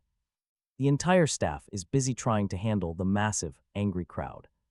She hands him the keys and vanishes. Outside, Willen rallies the crowd. The mob prepares to break the doors, but Ed unlocks them first. Willen immediately recognizes him as Lordal's contact, staring at him in complete disbelief. Seeing the tied-up maid, he listens to Ed's fake cover story. Ed claims he has a personal grudge to settle, which genuinely touches Willen. Ed tells him to stop thanking him and get moving upstairs. He knows Willen is going to take the entire fall for this, but that is the script. And Ed did not write the script. He quietly lets the cooperative maid go. He already knows Chief Maid Alice is secretly allied with Lordal behind the scenes. Right on cue, Lordal appears. She is moving very fast. The academy staff will restore order soon, so she must act right now. Ed tells her to hurry up. He is definitely not here to cheer her on. Heading upstairs, she stops and asks him, almost casually, if he has ever. Never, he hasn't. Lordal smiles, admitting she hasn't either, but she has. Done plenty of things that basically amount to the same, ruining lives and selling them out. That earned her the Golden Daughter title. She knows she doesn't deserve any sympathy, but she keeps looking for it anyway from anyone who might actually understand her. Ed refuses to give her that cheap comfort. He flatly tells her to own her actions. Lordal simply offers her usual smile and heads upstairs to finish her work. Ed slides down onto the cold floor to wait. Once the hall's magic drains completely, Willen will absorb it all and transform the stage 4. Boss right on schedule. His part is finished. Now it's Taylor's story, and Ed has no interest in changing that. His role is simple: play the minor villain. Take the hits and keep the main plot intact. Necessary work. Meanwhile, in the Rose Garden, Janica is barely keeping it together. For 3 straight days, she has been obsessing over Ed, barely sleeping a wink, and now she's sitting all alone on a bench waiting for him. She spots a gorgeous golden carriage parked nearby, and she wonders who it could belong to. Then she finds Ed's note. He is running late but will arrive soon. She immediately assumes he's planning a romantic surprise and decides to wait as long as it takes. Then her eyes fall on her flower hairpin. Is this the right one, or would the Cosmos hairpin look better? She overthinks. It's so much that the only logical conclusion, apparently, is to run back to her hall and swap them. Marlita, her loyal spirit wolf, has already told her that other girls are visiting Ed's cabin. Talk about jealousy kicking in, which eats at her, but none of that stops her from obsessing over her look. Outside Ophulus Hall, Taylor finally arrives with Elvira and Isla. The completely open gate and fresh trail of footprints tell them the whole story. Elvira doesn't wait around for a briefing. The thought of anyone touching her things, unacceptable. She's already moving. Taylor and Isla rush after her, much less out of solidarity and more out of worry for whoever she might incinerate. Stepping through the doors, they find Ed Roth sitting quietly right in the middle of the hall. Taylor asks the obvious question. Ed looks around at the completely ruined room, making the final answer clear before he even opens his mouth. He is here to block their path, and he flatly says so. Elvira steps forward, fully confident that her magic makes this a brief encounter. Ed warns her that she is still a rookie, which she doesn't take well. Taylor strikes first, but Ed redirects him with wind magic, throwing heavy rubble into His way before slicing the chandelier loose, it crashes down hard, clipping the stone wall and slamming Taylor hard to the dusty floor. Somewhere deeper inside, Cleobia is sitting alone in a room, flinching at every crash, terrified that whatever is going down out there is about to become his problem. Meanwhile, the trio is struggling to get anywhere close to Ed, his powerful wind magic now constantly cuts off their angles, and the moment Elvira tries to advance, a wind blade slices close enough to stop her cold. That near miss costs her dearly. Her bag drops, sending her spells scattering, but the second she reaches for them, Ed walls off the pile with a barrier of fire. Just like that, she is disarmed. He is not just reacting to this fight, he is directing it. Every spell, every position forced, Ed dominates the room like he already knows how it ends. Alida, outplayed completely, her burning frustration turns directly toward Jix. They thought Ed would be manageable. They were dead wrong. The more she dwells on it, the clearer it gets. Ed knows their weakness. These elite students depend on gears and elixirs, lacking actual combat instincts. Alida sees it in herself. She dismissed rings and necklaces as useless. Relying solely on her raw spells, she walked in here blindly. The falling chandelier, the firewalls, her bag, Ed planned every single detail. He exploited her pride step by step. Honestly, she never stood a chance. The top alchemist stands empty-handed, fuming as she throws a spirit bead. The bead summons a spirit rabbit. She coats it in fireproof fluid. No longer a harmless pet, it is a deadly weapon now. Across the hall, Ayla and Taylor are pinned behind Ed's blazing firewalls. Ayla uses water magic to quench the blaze. It does absolutely nothing. The flames are laced with wind. Move close and you get shredded. Taylor drags her back, shielding her from the flying air blades. Ed's perfect precision keeps them locked down. Alida calls out to Taylor. Can he defeat Ed if she opens a path? No answer needed. She sends her modified rabbit, charging straight into the fray. Ed is forced to block it. Taylor uses that exact distraction to advance. With Ed fully distracted, Alida sprints directly through the blazing flames. Taking heavy hits and barely dodging spells, she pushes forward anyway. She slides to her knees, gathering her gear with immense, obvious relief. She is back in the game, or so she thinks. Ed flings a blade. Even while managing the beast, he strikes, but Alida is confident now. She closes her eyes, activating her ultimate magic release spell. Every active spell unravels, turning his magic back into completely inert reagents. The rabbit dissolves, the firewalls drop. Ed has nothing left. Ed runs, Taylor pursues him up the stairs. At the top, Ed kicks. He kicks over a prepped bucket of fire oil, igniting the entire landing. The corridor erupts. This fire could consume the whole building. Taylor does not care. He prepares a powerful elemental slash. A single swing slices through the flames, but behind him, Alida pauses. She scans the corridor. The floor carpets are gone. Every single window is wide open. This was never a trap for them. He prepped this hall to contain the fire and prevent any damage. She tries to warn Taylor, but he already reaches Ed. Ed raises his bow. He shoots right past Taylor, aiming straight at Ayla, a distraction. Not to kill, to distract. Alida catches the arrow mid-flight. Something is deeply wrong. The arrow tip is wrapped in cloth. It is a signal. She screams a warning, but Taylor is already committed. Taylor swings his blade, but Ed blocks with his bow, buying precious seconds. As it turns out, those few seconds are all he needed. A massive noise echoes from above. Clebius has finally broken out of his room. The next phase moves on its own. Ed's job here is done. He steps back, letting the elemental strike slam him directly into the wall. Just like that, it is over. Everyone stands in the wreckage, trying to process what they just witnessed. Taylor grabs Ed by the collar, demanding an explanation. Elvira hangs back, quietly analyzing a battle that never really seemed to make any sense. Ed is a second year, and he had every opportunity to crush them once the chandelier crashed down. Instead, he just stood his ground right in the middle of the hall, trying to stall rather than win.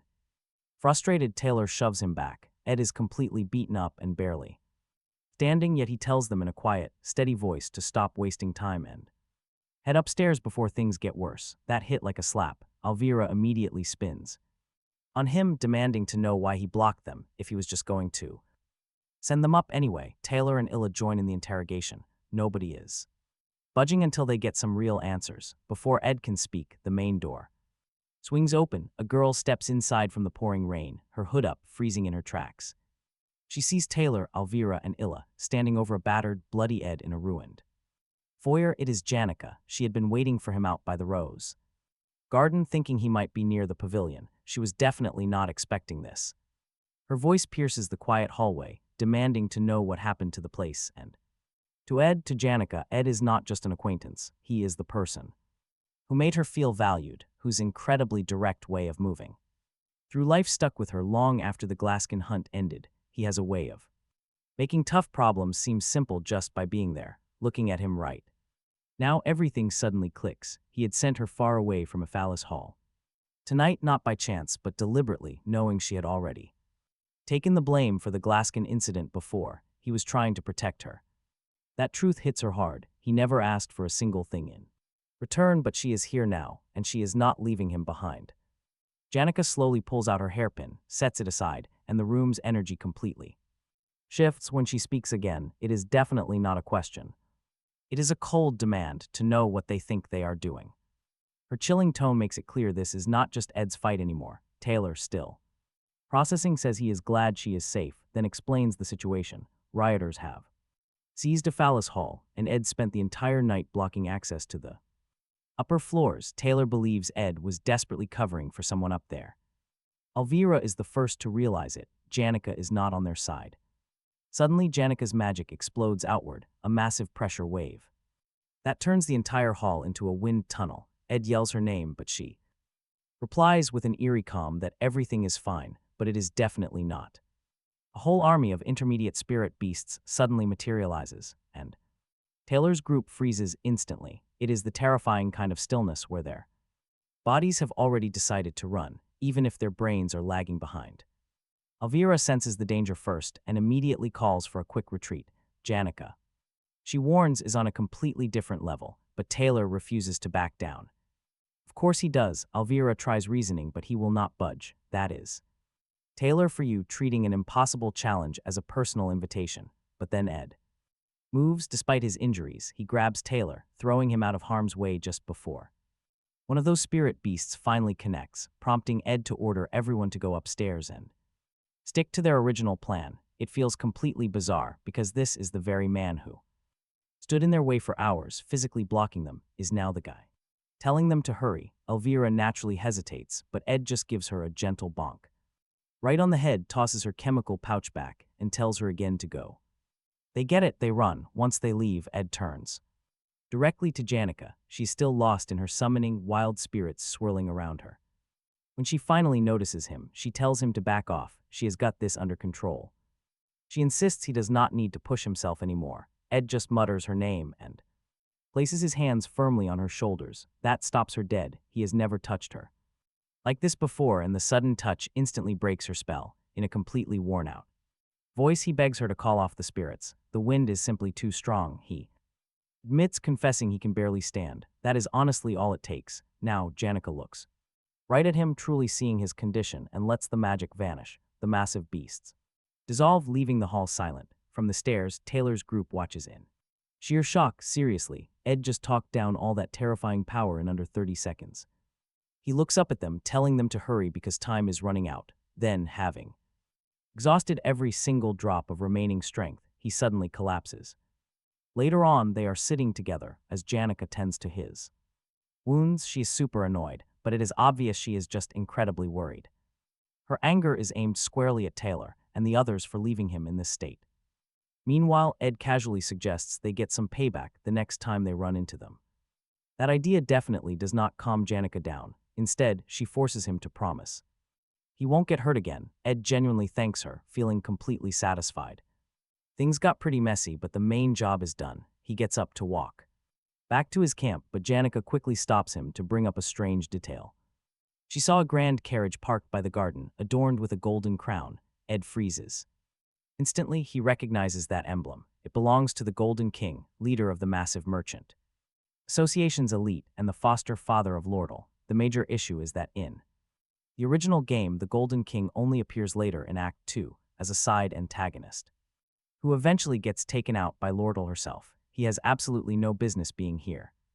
Right now, Ed has absolutely no explanation for this, feeling only a sinking feeling that the story is completely drifting away from the original plot. He Memorized so perfectly. Meanwhile, on the fifth floor of a phallus hall, Lordle stares out a window looking totally unreadable. Alice stands right beside her. Having worked here since she was 15, Alice rose from absolute nothing to managing the whole operation. Lortle, recognizing her incredible value. Sheer competence paid a massive fortune to buy her complete loyalty. Now, Lordle starts talking about Ed, calling him a cold guy who simply listened to her and walked away without hesitating. Still, she says this less as a bitter complaint and more as simple proof of her belief that people will inevitably disappoint her. Meanwhile, a bag of gold is handed over. Without fuss, Lordle calls it gratitude, but what she is truly buying is reassurance that Alice views the cold world in the exact same light, a person who happily trades morals for cash, making her a true kindred spirit. Soon, her mind drifts back to the slums, where daily survival was everything. Betrayal was background noise. That is how she reads everyone, shaping her into the highly dangerous, hidden villain she has become, working from the inside. Her move is to secretly funnel defensive magic to Willen. She wants to watch Ophely's Hall completely and utterly tear itself apart from the inside. Confident with her setup, she walks directly alongside Alice now. To Lordle, Alice's absolute loyalty is guaranteed, no doubt about it. But check this out, Alice suddenly draws her sword, pressing it to Lordle's throat. Her dark aura instantly drops heavily, making it clear she is absolutely nothing like her. Those cold words cut way deeper than any physical blade, especially for a master manipulator who, having always priced people like cheap goods, she never saw this coming. The sheer shock of this unexpected betrayal hits all at once, freezing her in place. She cannot move. Meanwhile, Taylor's team is incredibly busy. They push floor by floor, dealing with Clebius and bosses. While clearing out the minibosses, they find the first floor to be a brutal struggle. After that, they find a groove, until they reach the fourth floor. Willen is gone, unstable magic runes take hold. His body is overflowing with raw power he can no longer control. He grips a glowing, highly volatile crystal ball, and he knows it. Desperately screaming out for help, the wild magical power simply does not care at all. Panicked students hear the explosive noise, thinking the building is collapsing, and run. The protest turns into total chaos. Taylor's squad takes action. Taylor absorbs a direct blast, buying them time. With the halls cleared of students, the team turns their focus right back to Willen. His condition is getting worse as his wild attacks escalate fast. Alvaro runs the calculations and quickly concludes that standard magic won't solve this massive problem. She grabs an angler weed reagent to suppress his massive mana. Their only option left is to knock Willen completely unconscious using the old-school physical way. Taylor leads the charge while Alvaro throws Clebius forward as a distraction. Using him as a distraction while the group cuts right through the wild attacks. Taylor gets incredibly close. That is when the magical runes go critical. Willen glows brightly, and a massive explosion shakes the entire hall. Outside in the courtyard, Ed and Janica watch the heavy black smoke billow. Janica fusses over Ed's fresh wounds, but he shrugs it off, saying most of the blood isn't his. It is barely reassuring, and clearly not what she meant. But Ed is focused on something else entirely. He spots an elite carriage belonging to the powerful Merchant Association. It belongs to the Golden King, Lordle's adoptive father. Seriously, he should not be here yet. This completely and utterly breaks the game's timeline. In the actual game, he is a fake villain from Act 2. Lordle is supposed to defeat him much later, so his sudden arrival is highly suspicious. Ed watches the carriage, trying to solve this mystery. Then he spots a highly unexpected detail that makes this entire situation even worse. Shenny, a maid from Ophely's Hall, is standing right there. She is waiting for the Golden King. This should not be happening. Lord Tell worked so hard to win Shenny over, making her a trusted maid. But seeing her with the elite proves Alice's loyalty was a lie. That supposedly solid bond, gone, shattering right in front of Ed. Shenny being here points to only one brutal truth: Alice betrayed Lord Tell. This betrayal has instant, massive stakes. Lord Tell is critical for what comes next. Lose her now and the story completely collapses. If the Golden King gets inside to steal the grimoire and take control, then there is absolutely no saving this timeline. Ed has to act. He decides to step up, taking on Lord Tell's role to handle this. His goal is keeping the Golden King from ever stepping through that doorway. But he still has no idea how this mess started. Before things kicked off, Alice secretly wrote a letter to the Merchant King. In those pages, she exposed everything, like how the Golden King adopted Lord Tell, and that he is the monster who had her real father killed. She revealed how Lord Tell has been quietly manipulating the top business directors of the elite merchantry just to tear down his empire from within. Alice even leaked Lord Tell's plan to sabotage the sage's sealed book, a surprise strike designed to completely strip him of his power. At the end, Alice demanded a massive payout to fully switch sides, far more than Lord Tell was paying, and now the betrayal is complete. Alice holds a sword right at Lord Tell's throat, waiting for her buyer. Even with all her usual composure, Lord Tell is deeply shaken. She confronts Alice, reminding her they both wanted the same revenge. Alice does not even deny it. She sighs, muttering a soft apology. What she says next hits harder than any blade. She claims Lord Tell herself and the Golden King are exactly the same. Just desperate survivors driven by raw ambition. Lord Tell has no comeback. Suddenly, the door explodes. Taylor's group bursts through the smoke. They drag a defeated Willin along, beat up, but they got here. Elvira takes one look and figures it out. Alice is the mastermind. Only she could have given Willin those defensive magic runes. Seeing her chance, Lord Tell dramatically drops to the floor. Taylor's group rushes over, completely blinded by their worry. She plays the helpless victim, then suddenly slips away to her room. Her tactical mind is spinning. She is shocked he is actually here. Seeing the Golden King himself inside the hall is a massive surprise. The shadowy mastermind has finally stepped out into the light. But Lord Tell will not panic. This is actually a perfect opportunity. She can blame him for all the stolen funds and total chaos. Every single bit of damage can be pinned directly on his shoulders. His ruin is guaranteed if she strikes now. She grabs a carrier pigeon, sending a quick message straight to the top officials of the Merchant Association. The letter exposes all his darkest crimes. Now she just needs a safe spot.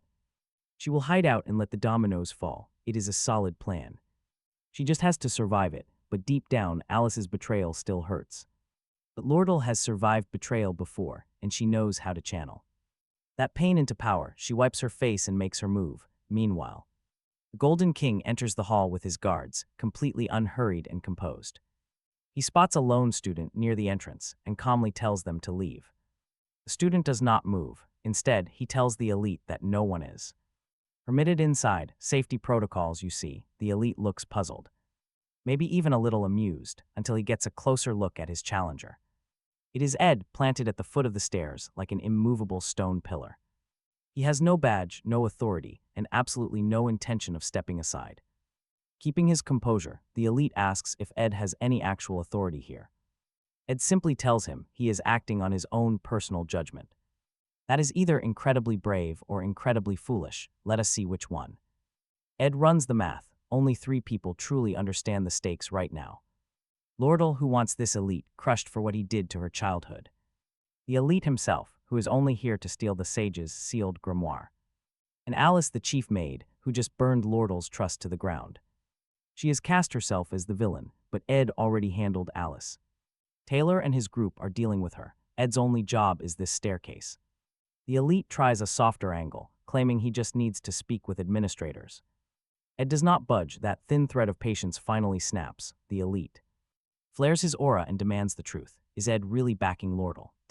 Minutes earlier, Ed and Janica were outside Jix's room. The building was empty. Jix was calmly doing his exercises while everything around him fell apart. Asked why he had not evacuated, he shrugged and said he preferred routine.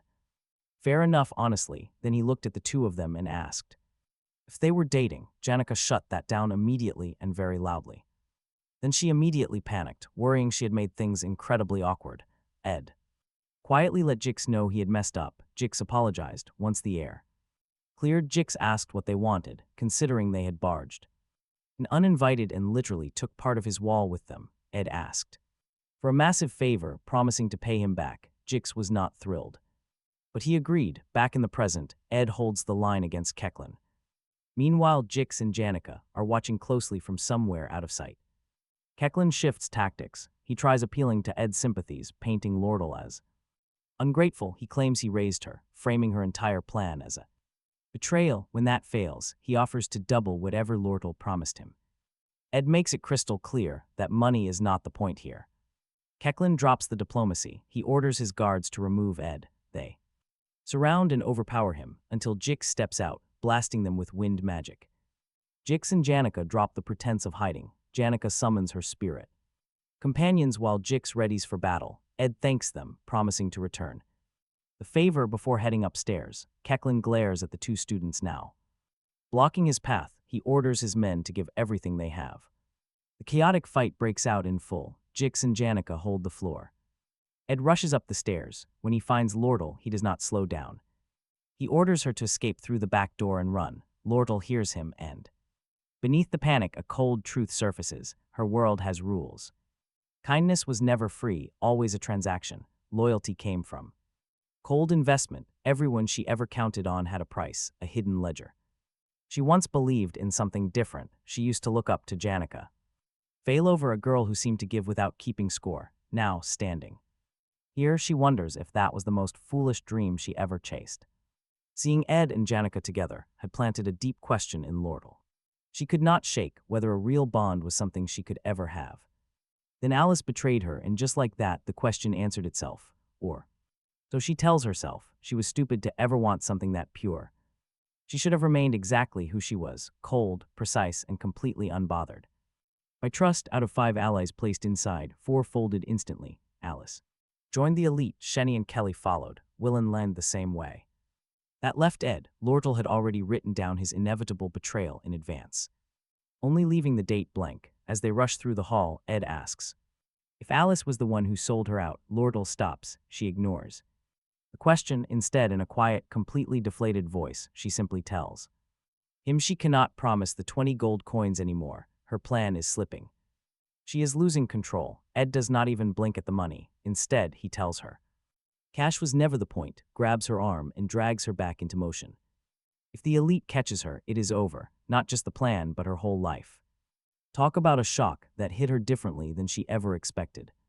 Has no idea how to react. The sudden thought that someone might be protecting her without a hidden ledger running is so completely foreign, it almost feels like a trap. Almost. Still running, Ed asks the real question.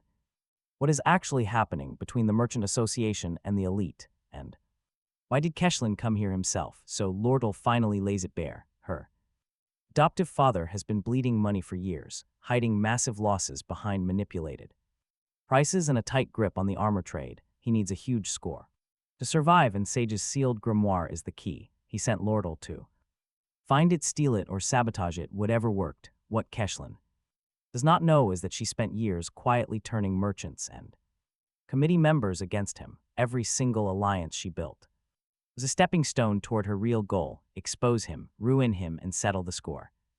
Ed connects the dots instantly. Keshlin is desperate. That is why he showed up early. The rushed armor trades, the aggressive hunt for the grimoire. He is totally overextended, which makes him vulnerable, and Lordle's plan to burn down Afalo's hall was no accident. It was a brutal pressure play designed to force the grimoire negotiations and pull Keshlin straight out of headquarters. While he is gone, her allies inside can finally move to hand the trading rights over to her. The entire thing is a massive, carefully laid trap.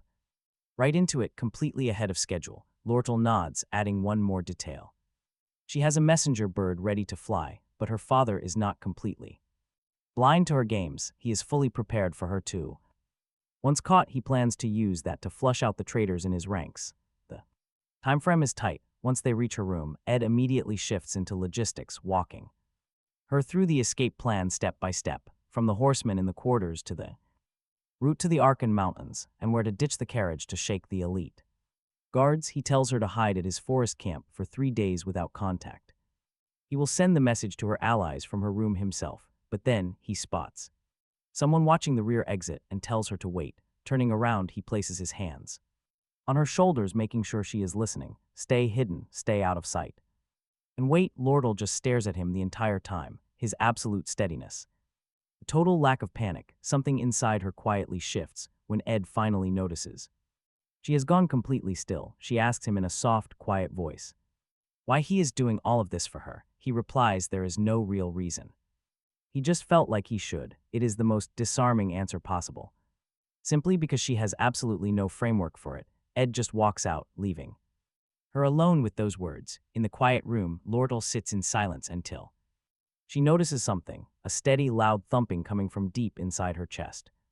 Her own heartbeat is racing, and it will not slow down. No one had ever helped her like this before. No hidden motives, no debts, just pure help. This unfamiliar feeling leaves her completely lost. Meanwhile, across the hall, things are far less peaceful. Taylor's crew is locked in a brutal clash with Alice, the chief maid, and she is not going down without a fight. She brings every single rune in the corridor under her command, turning them into deadly weapons. Impressive, but not enough. Taylor is the hero of failed swordsman of Sylvania, and that title carries real weight. Alice never truly stood a single chance.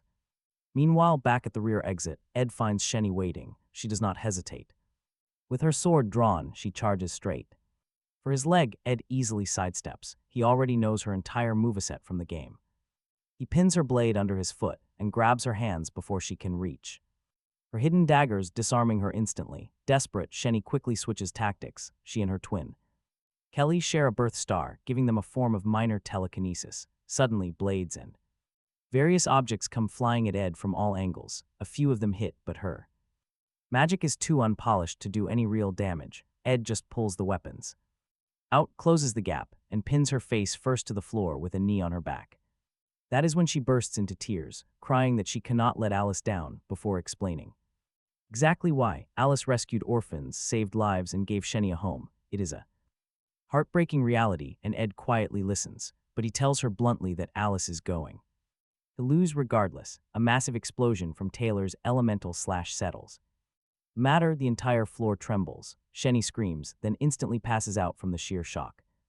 Ed does not dwell on the tragedy. Instead, he drags her unconscious body inside, props her up against the wall, and keeps moving.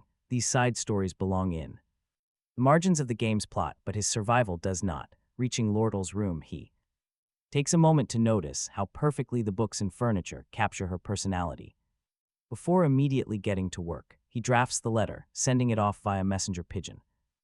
Kecklin is currently in Sylvania, buying them at least 3 days before headquarters learns of the chaos. By the time nightfall arrives, Ed finally over, soaked, bleeding, and limping, but finished. He blocked Elite from reaching the hall. He secured Lordle an escape route, keeping everything on track. The getaway carriage is already baiting Elite's men the wrong way. Incredibly, his plan held together. Pushing open his cabin door, he suddenly freezes. Lordle is slowly walking toward him, knife in hand. Her expression is totally unreadable, and honestly, it looks pretty bad. For one terrifying second, Ed's mind slips into a very dark place. What if she was the mastermind pulling the strings this whole time, the last loose end? He cannot move. His paranoia is spiraling fast, but then Lordle reaches him and tears a fabric strip from her own clothes to bandage his cuts. The blade was only for fabric, nothing more. Ed finally breathes. Up close, her expression is nothing like what he expected. Her eyes are incredibly soft as she carefully tends to him, then guides him inside toward a freshly lit hearth. Right after, she softly suggests they warm up together. A light blush creeps onto her cheeks as she says it. The warm hearth does its job. As Ed dries off, the heavy tension slowly melts away, and the two of them fall into easy conversation. Lordle brings up the carriage driver, the one who volunteered to decoy the Elite guards away from her, knowing full well what that sacrifice meant. Ed silently wonders how she manages to inspire that level of extreme loyalty. Then he remembers exactly who he is sitting beside, Lordle Kecklin. He drops the thought. After a moment of silence, Lordle offers her sincere thanks, admitting she owes him a massive, genuine favor instead of some small, petty debt.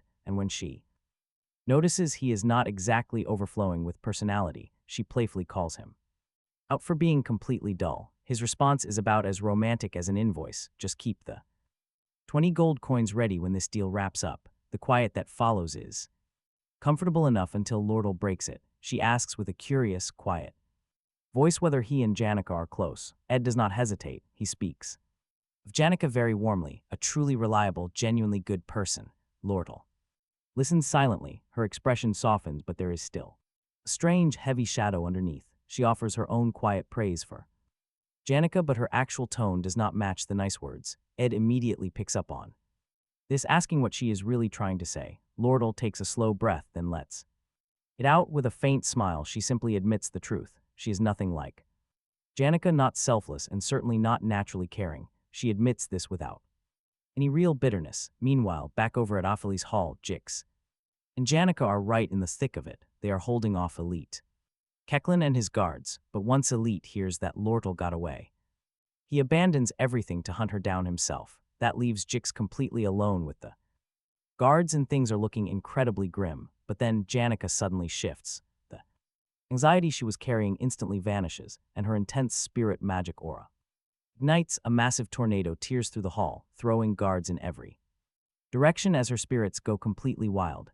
Jix, watching the chaos unfold, screams at her to stop. Janica pauses, turning to him with an incredibly unsettling smile that does not fit the situation. Eyes bright, totally calm, she assures him she is not angry at all. That somehow makes it twice as terrifying. The next morning, Ed is outside his forest cabin, scrubbing his ruined academy uniform. After a wild night like that, skipping class is an easy decision. Jix eventually shows up with a spare uniform and a here is the full debrief. Willing took all the blame for ruining Awful Lot's Hall. Chief Maid Alice, currently locked up, hasn't uttered a single word. Lordle is safely hidden in Ed's hut, and there's still no news from Elite Keksland. Ed finally allows himself to relax. The plan worked. Now he's just waiting for the carrier pigeon to return with some good news. His body is still paying for that crazy night, leaving him aching, but the solid results are what count. Now for the fun part. Ed opens up his status screen. His numbers have jumped. He's officially hit the intermediate craftsman rank, unlocking some seriously overpowered new abilities. He focuses on spirit formula infusion, a broken skill bridging spirit sorcery with magic engineering. It lets him make contracts with spirits and craft weapons and artifacts. It's the exact kind of high-level versatility he needs to survive. Naturally, his mind starts racing with the possibilities. Later on, Janica makes an appearance. Ed is busy stretching outside when approaching him, she sits right next to Ed. He asks why she is skipping class. She says she just wanted some fresh air, a little break in the woods. Ed asks, worried if she got herself hurt on his account. She quickly shakes her head and says she's completely fine. Then, with a cute little pout, she asks about Lordle. Ed replies that Lordle is resting inside. Janica nods, trying to keep her expression completely neutral. She actually does a pretty decent job of hiding that she's not thrilled about this development. Meanwhile, inside the cozy hut, Lordle finally exhales. The avarice incident is finally behind her. For now, she can relax, but that relief won't last long. Lordle has one final move to make. She needs to convince Chief Maid Alice to help her negotiate for Sage's sealed grimoire. Right now, all she can do is wait for the elite merchants' headquarters to respond, but waiting is incredibly tough, especially while sitting in Ed's hut. Lordle begins noticing tiny details she completely missed before, like how safe she feels around him. He demands absolutely nothing in return for his trust, and that simple fact really gets to her. She actually blushes. For a girl who has spent her life valuing everything in pure gold, this is a massive change of heart. She makes her decision. She won't lose Ed to Janica. That girl already has a happy life with lots of friends. Lordle is ready to fight for his heart, and she plans to win. Spending 3 days in his company only makes her feelings stronger. She begins mapping out her strategy.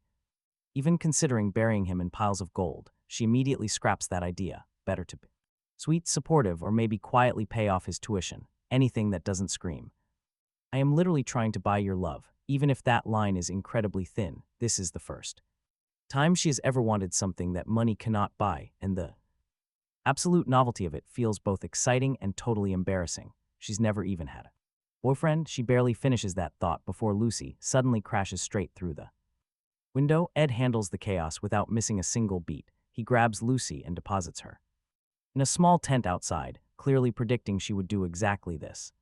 He turns back and politely apologizes to Lordle for the wild interruption.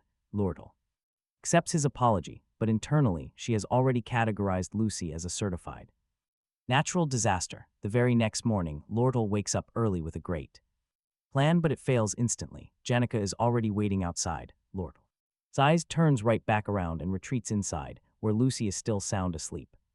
While others rest, Ed has been incredibly busy. He learns stone masonry, constructs a brick fireplace inside his shelter, and by the time everyone wakes up, he is grilling hot beef jerky for breakfast. Over breakfast, Lordle mentions that the morning went smoothly. Things are moving as planned. Ed warns them not to relax yet. Feeling the pressure of competition, Lordle suddenly sweetens her side of their deal, offering supplies instead of the 20 gold coins they originally agreed on. Ed accepts the offer, asking if she can source construction materials or even spare magic engineering equipment. She promises to check. Next, he turns to Janica with a request of his own: teach him basic spirit magic and how to form a spirit connection. Janica immediately lights up with excitement. She summons a spirit bird and begins walking him through the basic steps. But the spirit bird suddenly interrupts to point out she is explaining the process completely wrong. On top of that, the bird mentions that during their last meeting, Janica received advice on using Ed's cabin construction. As a chance to get closer to him, Janica dispels the bird at lightning speed, sweating, and asks Ed how much he actually heard. Lordle refuses to waste this perfect opportunity and pivots smoothly into action. She offers Ed her leftover food stock at a discount. Ed counters, asking her to throw it into the original 20 gold coin deal. Lordle, smiling directly at Janica, offers to give it to him completely free. Janica instantly objects, starting a debate. Ed eats his jerky and watches, quietly noting that he somehow secured a highly motivated tutor and supplier. Then a new visitor arrives at the cabin. It is Belle Maya, the new chief maid, who apologizes for showing up unannounced with a message from Alice. Instantly, the cheerful mood in the air shifts. Lordle's expression tightens, and all the playful lightness completely vanishes. But what no one at the cabin knows is what happened before this visit. Earlier, one of Janica's close friends, Clara, had stopped by to see her. Clara shared a piece of major news she insisted was a massive, top secret. Whispering it with strict instructions not to react. The big revelation: Janica is deeply in love with Ed. Belle Maya tried her absolute best to keep a completely neutral expression. Whether she succeeded is another story as she and Clara discuss Ed. His bad reputation is softening lately, but his actual awareness of her feelings is practically non-existent. Clara wants to support her friend, but she cannot ignore how often Janica brings up her rival, Lordle, even in conversations that have absolutely nothing to do with her. Clara admits she does not get either of them. Her take is blunt. Relationships require balance, and Janica is far too trusting for this game. Meanwhile, Ed is either completely oblivious to every single hint, or just putting on a great act. Clara begs Belle to intervene. Belle offers a gentler theory: Ed is too buried in survival to notice romance. She suggests this is just his own unique brand of bad luck. Clara does not find that comforting at all. If anything, it makes it worse. That only rattles her more. Back at Ed's hut, Belle Maya arrives to find Lucy, Lordle, and Janica all hanging out there, giving her an instant headache. When Lordle asks why she showed up, Belle delivers Alice's message. That evening, she takes the sleepy Lucy and Janica away with her. Ed is left feeling pretty annoyed, not about the company but the exposure. Honestly, a compromised hiding spot is a massive disaster to people who really shouldn't know her location, to limit the fallout. Lordle decides to leave right away with Belle Maya, who offers a safe house. Before she goes, she hands Ed a repaired uniform to settle her debt. For all his help, Ed accepts it gratefully, realizing it makes a pretty good backup suit for school. Just then, a carrier pigeon arrives with some incredibly good news. The letter confirms a massive business victory over the merchant elites, delivering a heavy blow. It signals her father's total collapse at headquarters. Ed can finally go back to school without looking over his shoulder. Lordle reads the letter. Her father is fighting for survival and won't have the time to chase her. For now, she is safe.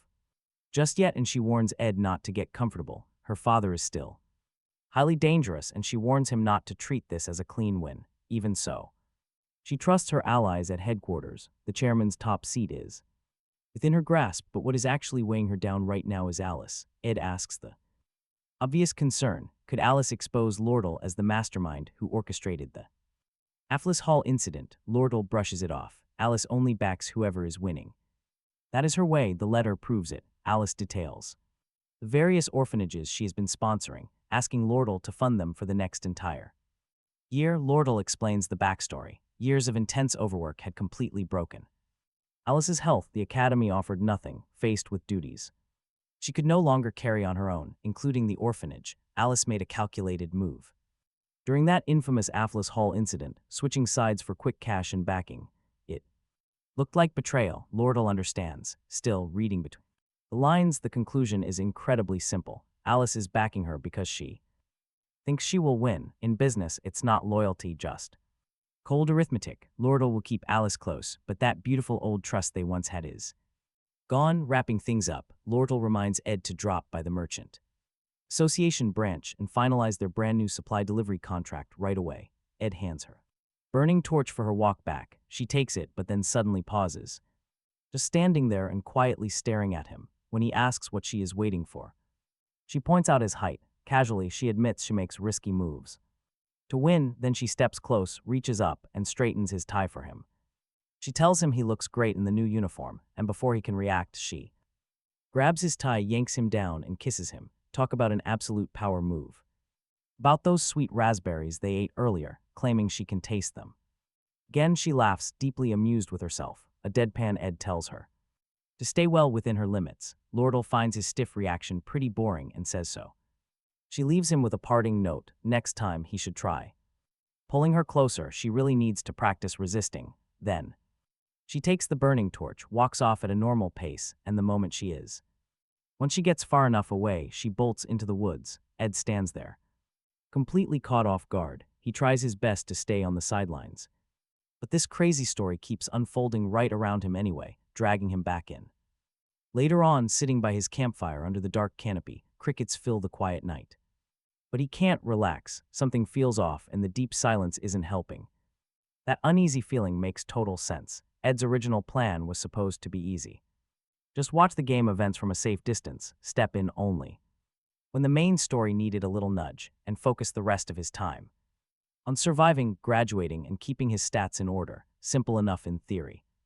But in practice, yeah, things are getting way more complicated as summer fades into autumn. Ed wonders what crazy event the game is going to throw at him next, and if he will have any real say in it. The next day, Janica meets her spirit friends down by the lake to discuss her Lordle problem.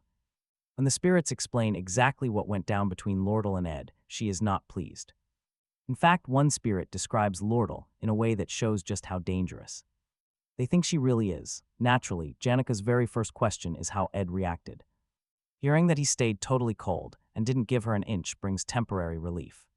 But Spirit Tarkin instantly crushes that peace, warning her that Lordle never backs down. She only doubles down, and if Janica doesn't move fast, she will lose Ed before she ever really has him. Tarkin then starts throwing out such ridiculous dating advice that the other spirits have to physically drag him away. Luckily, Spirit Marlita steps in with some actually usable advice. Her plan is straightforward.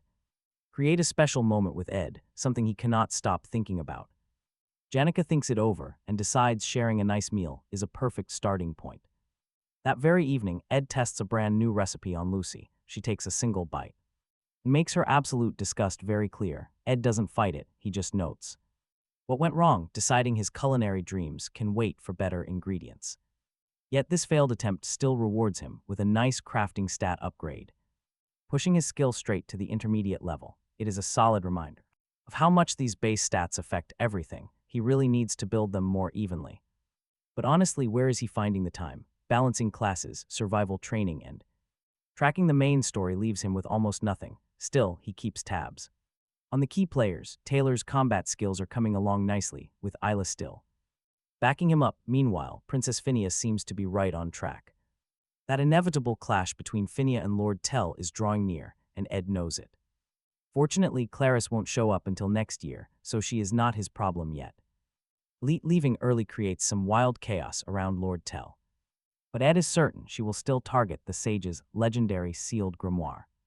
Once the Academy Day wraps up, Ed pauses outside to look back at the main building. Act 2's final boss is coming, so he must watch that faculty building. Meanwhile, someone else inside the Academy is also putting the pieces together. A secret letter arrives, identifying who caused the Affles Hall incident. And it lands directly on the desk of Professor Glast. The mysterious man is sitting in his quiet office when his assistant, Claire Elfin, walks in trying to play nice.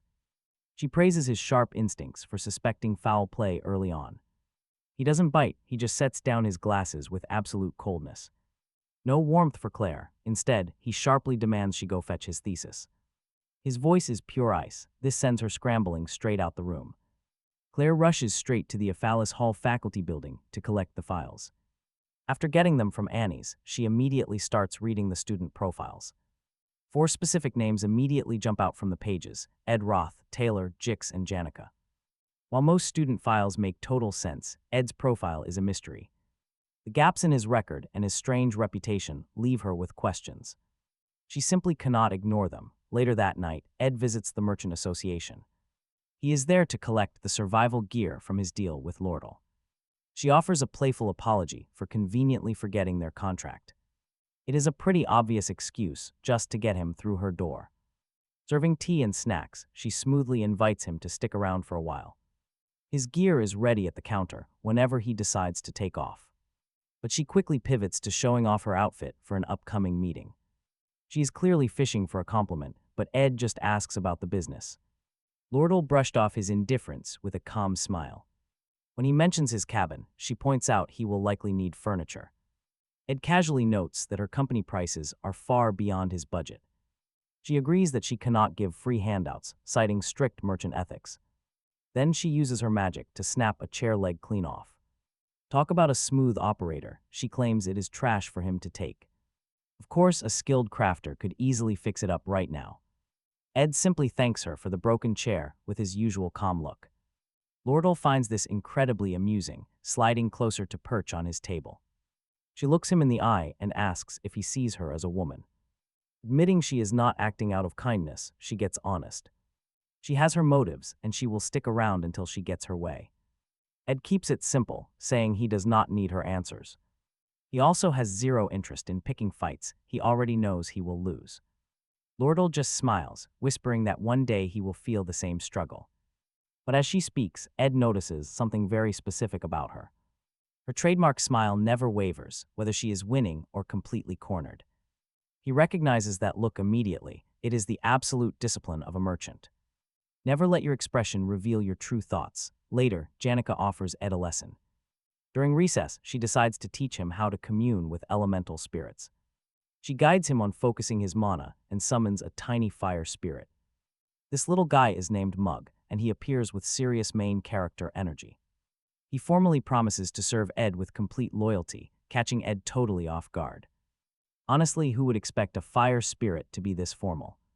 Back then, he had bonded with a simple, carefree spirit duck instead. That partnership was quick and light, but Mug is clearly a different story. He turns to Janica and asks why this little elemental is so incredibly serious. She chuckles, explaining that Mug is just a high-grade spirit with massive potential. Efficient and solid, this spirit was handpicked by a high-level entity named Tarkin. Ed asked for someone capable, so Janica delivered the absolute best choice possible. Once the selection wrapped up their new contract became official, Ed held Mug and instantly felt the incredible warmth. The fire spirit ran hot, basically acting as a portable stove, looking over stats.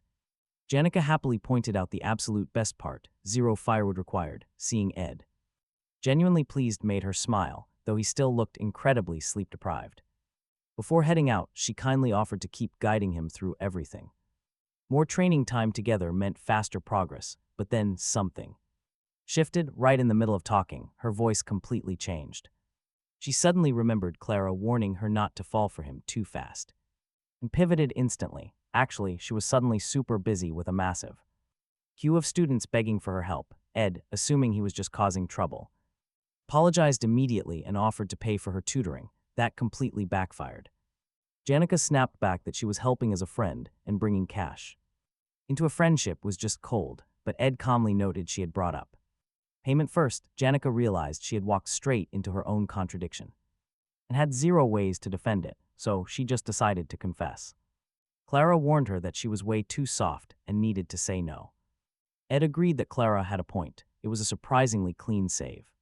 For a totally awkward conversation, Janica cheered up, promising to meet him at combat training while teasing a special gift for their next meeting. Meanwhile, Mug stayed behind, waving goodbye to her master. Between Lordle's incredible blueprint insights and Janica's fiery partner, Ed finally had a proper setup coming together.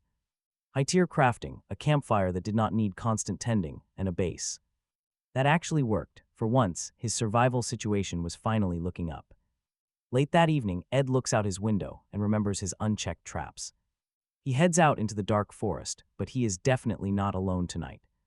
Claire Elfin has been gathering evidence, and her top suspect is Ed himself. His noble family kicked him out. He has zero links to Ophelis Hall, yet something feels incredibly off. Rumors place him deep in these woods, so she investigates. Creeping silently through the thick brush, she suddenly catches the sound of heavy footsteps and hides. What she spots next completely paralyzes her, a man carrying Lucy over his shoulder while dragging a massive deer carcass. No magic. Pure physical strength that immediately rules out Principal Opal, and the instant she gets a clear view, Claire's suspicions are confirmed. It is Ed Roth Taylor. In her eyes, she has finally found her mastermind. She tails him through the dense forest, shocked to discover a secret cabin she never knew existed. From her hiding spot, she watches him drop Lucy inside a tent, leaving the deer by the fireplace before going inside. Claire waits, then slips forward to rescue Lucy, but she barely moves before Lucy unleashes a warning spell demanding to know who she is. Claire stammers out her name. Completely flustered, Lucy just stares blankly, walks back into her tent and grabs some beef jerky. She shoots Claire one final glaring look and simply floats away. Claire is left standing alone with absolutely nothing to show for her efforts. Claire takes her findings straight to Professor Glast, laying out the evidence. She details Ed's disownment and how he allegedly forced Lucy into a tent. Deep in the woods, Glast barely remembers who Ed is, and frankly, he does not care. He has zero interest in failing students or Claire's wild theories. He scoffs at her criminal conspiracy theory. Besides, Lucy always sleeps outside. Since Lucy always sleeps outside, this is old news. Claire immediately has to shift her tactics. She admits she illegally extracted memory records from the main office hall. Glast's eyebrow goes up, not in awe, but because she completely broke school rules. Claire immediately stammers through a terrible, half-baked excuse. Her story completely falls flat, but she refuses to drop the issue. She forces him to watch the projection, showing Ed sitting alone on the stairs. Honestly, his relaxed posture really makes him look like a calculating mastermind. He literally blocked Taylor's group from going upstairs. Claire thinks this is absolute proof, but Glast demands something far more convincing. She tries bringing up Lucy again, but he just repeats his demand. She leaves. Totally drained and defeated, she walks out. Left alone, Glast examines the orb. He watches Ed stand firm against both Taylor and Alvira, elite top students. Facing down a sword genius and a master alchemist, Glast's expression suddenly shifts. That is definitely not normal student behavior. Honestly, the old man is finally paying attention.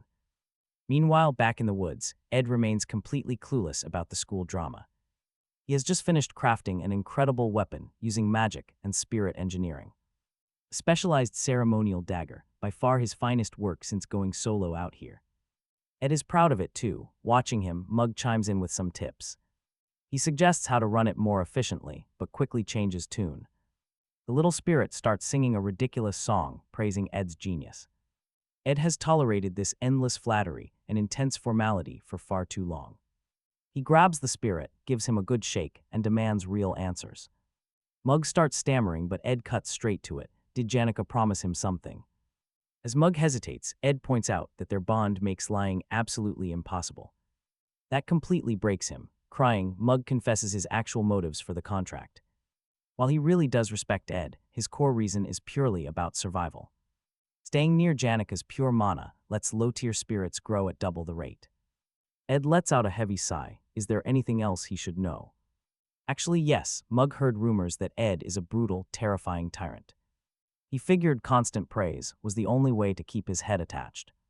It is a pretty pathetic survival plan, but at least he is being honest. Ed nods, understanding completely. Chasing power to grow stronger is nothing to hide. With the air cleared, they finally head back to the forest camp together. Mug happily rides on Ed's shoulder, talking like they are lifelong best friends. Life at the camp is honestly getting much better. Ed chops wood effortlessly.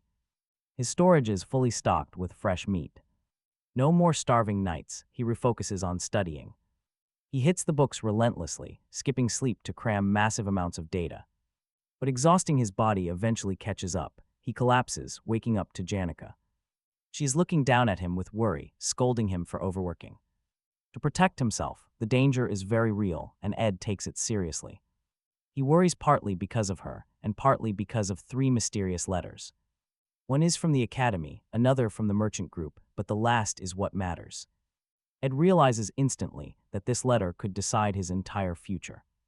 In the original game, the central storyline of Act 2 always revolved around one event. It was a tense, bitter struggle over the sage's sealed grimoire. A desperate tug-of-war between the Academy's student council and the greedy merchant group.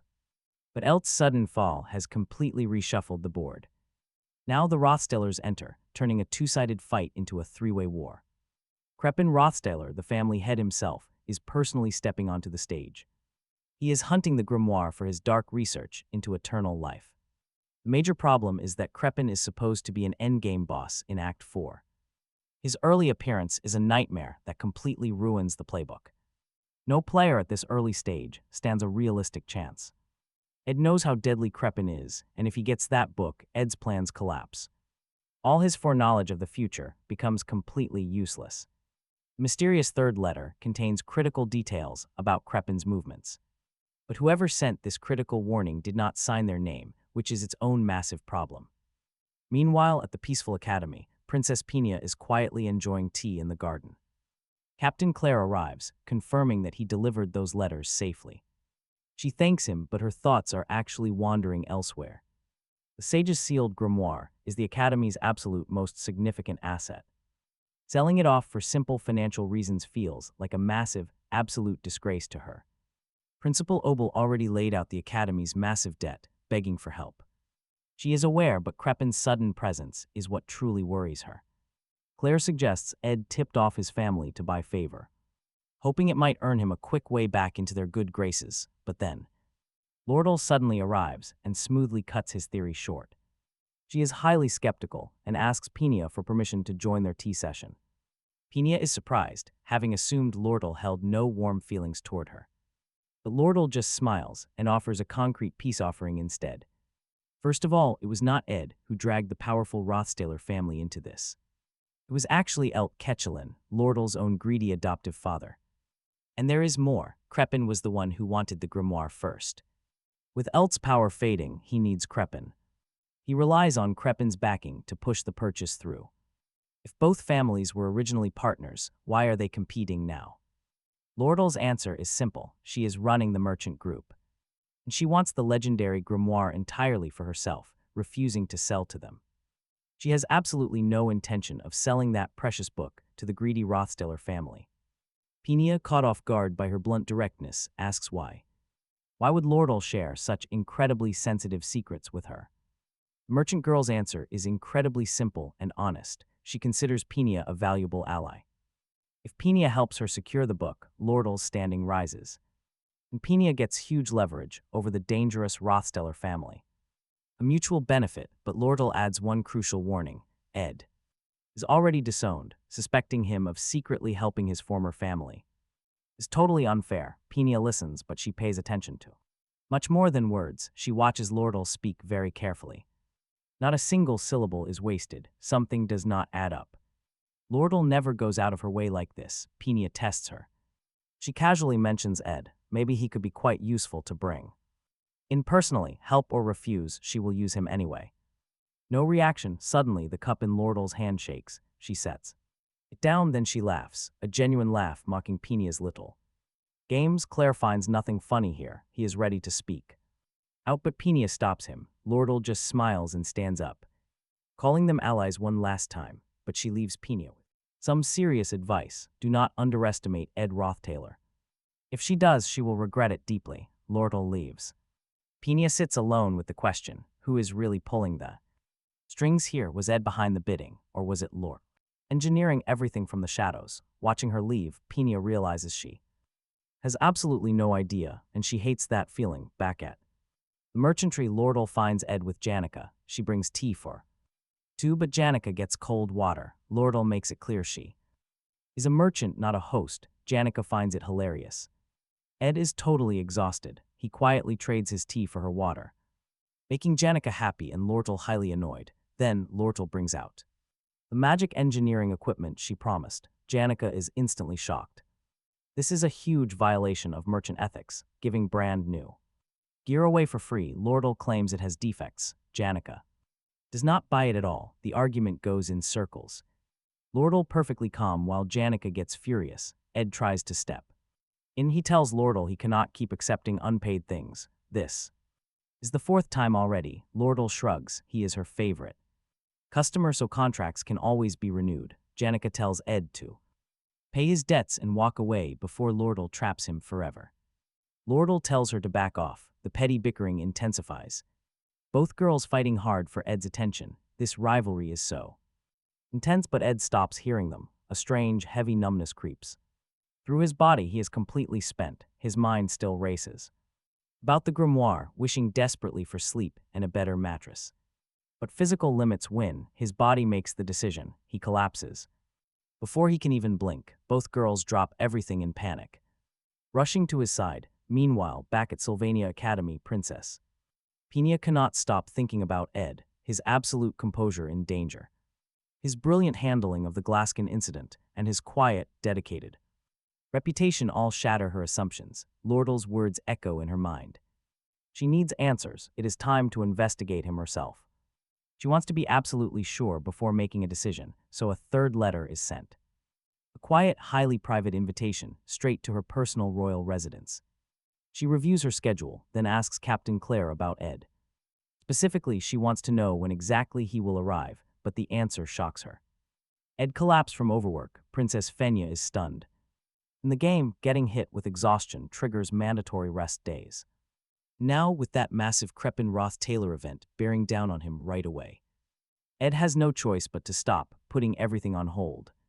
When he finally opens his eyes in his hut, his entire body feels heavy, almost like wet stone. There's also a strange, warm weight resting on his stomach. It is Lucy, curled up asleep and quietly mumbling to herself. Staring at her triggers memories of the dangerous Glaskin incident. Specifically, that intense moment he threw her and realized her body felt almost entirely weightless. But honestly, he lacks the physical strength to push her tiny body off him anyway. He spots new bedding. The Merchant Guild must have helped. Right on cue, Lucy wakes up, immediately demanding some food. But when she registers that Ed is awake, her attitude changes completely. She has been running constant, exhausting monotherapy to repair his highly distorted magical flow. She finishes the session, then drifts right back to sleep. But right before she passes out, she mutters a soft, tired warning, "Stop getting sick." Being weak is dangerous. Ed knows exactly why she says that. Her beloved grandfather spent his final days bedridden, dying from illness. So Ed quietly thanks her for saving him and for actually caring. Suddenly, Jix strolls in without knocking to check the stove, and Lucy instantly vanishes. She is too embarrassed to stay around. Ed is fully awake now, carefully taking in the situation. For someone trying to stay independent, he has too many guests. He asks Jix what he is doing here, and Jix explains he was guarding him. He hands Ed a bowl of soup, casually mentioning that Autumn is here. Autumn, Ed immediately asks for updates regarding Sylvania Academy. Taylor and Klebas already handled the dungeon exploration. The dangerous sewer demon situation is also fully under control. The main storyline is holding together perfectly, allowing Ed to finally breathe a sigh of relief. But then he asks the most critical question: how long was he out? 10 whole days have passed, and the massive Sage Grimoire event has already kicked off. Also, Lordal was forced to leave for highly important negotiations. Ed scrambles up immediately, telling Jix to send her a message. Get ready because the intense academy bidding war is already starting. The key players are ready. Princess Fenya Claw represents the Student Association. Lordal is representing the Elite Merchant Guild, standing right alongside a completely unexpected third guest. This terrifying man enters the room, bringing a heavy presence that completely dominates the atmosphere. It is Crepin Roth Taylor, the terrifying patriarch of the family. At this tense lunch, everyone carefully sizes up their fierce competition.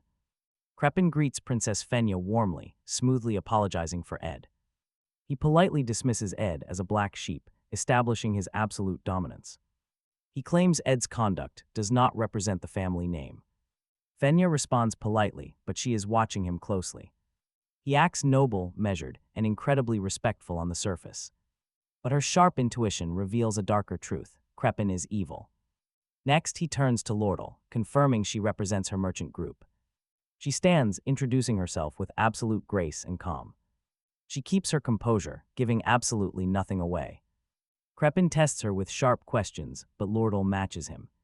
Her absolute stance is remarkably simple. She is only in this for the quick profit.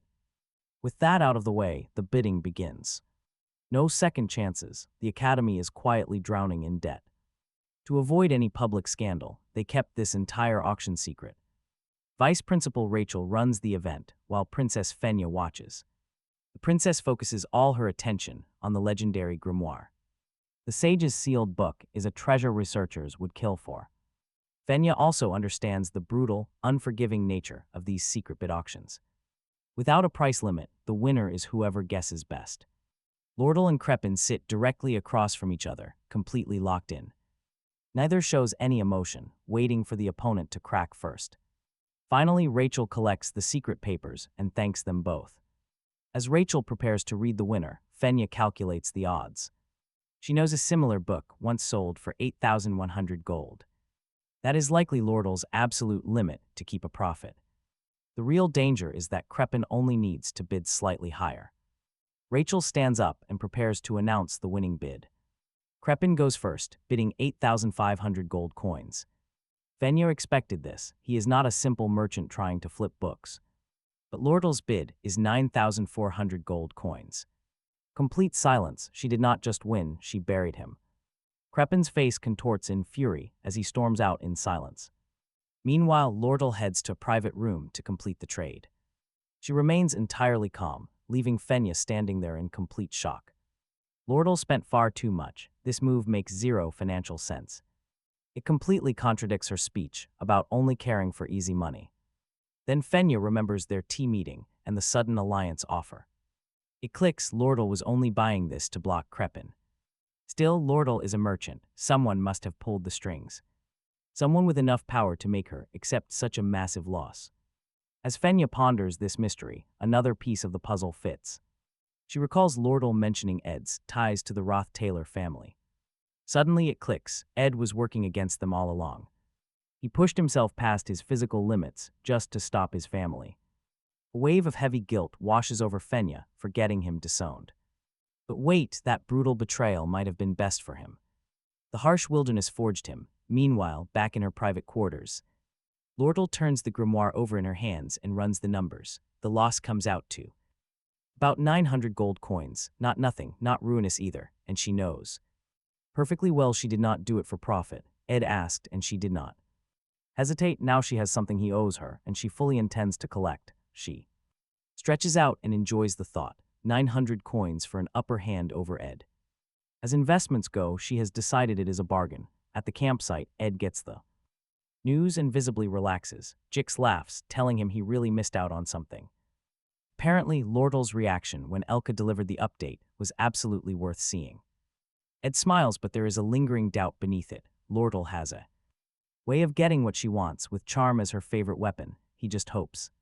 It was enough this time. The wind does not settle Ed's nerves. He is convinced Crepin Roth Taylor did not enter that auction without a solid reason, and someone like Crepin does not walk away just because they lost a bid. Then Janica shows up at his hut out of breath, visibly relieved he is alive. She immediately apologizes for the rumors spreading around the academy.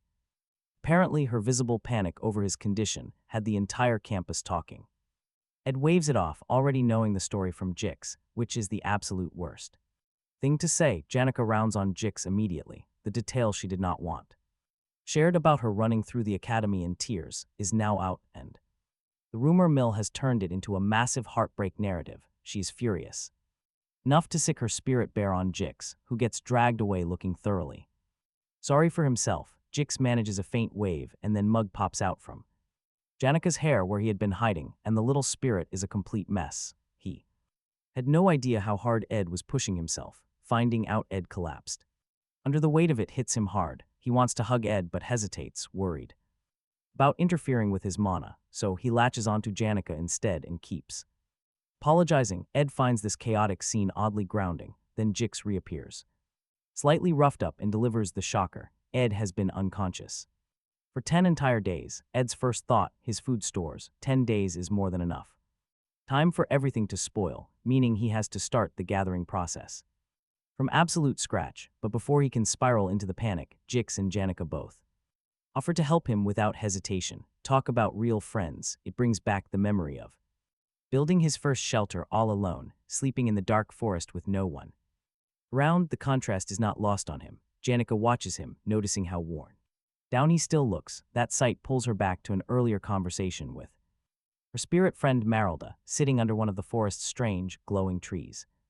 Maralda had framed this entire situation as a golden window of opportunity. Ed was vulnerable, Lortel was actively scheming, and Janica was running out of time to make her move. Her grand solution, dress like a countryside housewife, Janica tried the outfit on, looking extremely uncertain, but Maralda told her it looked fine with the absolute confidence of someone fully committed to this weird plan. The coaching session continued from there, with Maralda laying out a complete step-by-step approach, but Janica kept hesitating, far too cautious to commit to any of it, until Maralda finally snapped and asked directly what she was actually planning to do when she got close to Ed. The answer she got back was not. That did it. Maralda's frustration exploded into a complete lecture. Ed was growing stronger and his struggles wouldn't last. If Janica waited for the perfect moment, she'd end up waiting forever. That final thought pushed her into action. Whispering her plan to Maralda, the spirit hesitated before giving a reluctant nod. Good enough. That evening, after a warm stew and hours of hard work from Jinx and Janica, Ed finally heads to bed. He's completely exhausted and sleep is the only thing he cares about. But then, his door creaks open. Janica stands there, softly telling him he looks absolutely wiped out. Ed instantly senses she hasn't actually gone yet. She's keeping her expressions very deliberate, too. Walking in slowly, she just smiles at his question instead of answering it. Sitting quietly right beside him on the mattress, this isn't seduction, it's an emotional ambush. She tells him he needs to stop pretending everything is fine, because tiredness isn't just physical. She knows exactly how much weight he's carrying. Then she says something that cuts straight through his tough outer shell. When she was struggling, Ed was the one who stayed close and quiet while everyone else brought nothing but loud noise. She just wants him to admit it. Not to fix anything, but simply to say it so he can finally rest. Her promise to do the exact same and just sit quietly is what finally breaks his guard down. Leaning back, he admits the truth out loud. He confesses he's really struggling. Just speaking those words lifts a massive weight off his chest and he drifts asleep instantly. Come morning, she's still there. And miraculously, that crushing fatigue that had been destroying his body is entirely gone. He's fully recovered. Whatever she did worked perfectly, though he doesn't get much time to celebrate. Lortel visits that morning and they sit together by the riverbank. She seems truly happy to see him, looking much better, though she casually mentions she's been battling some severe fatigue herself.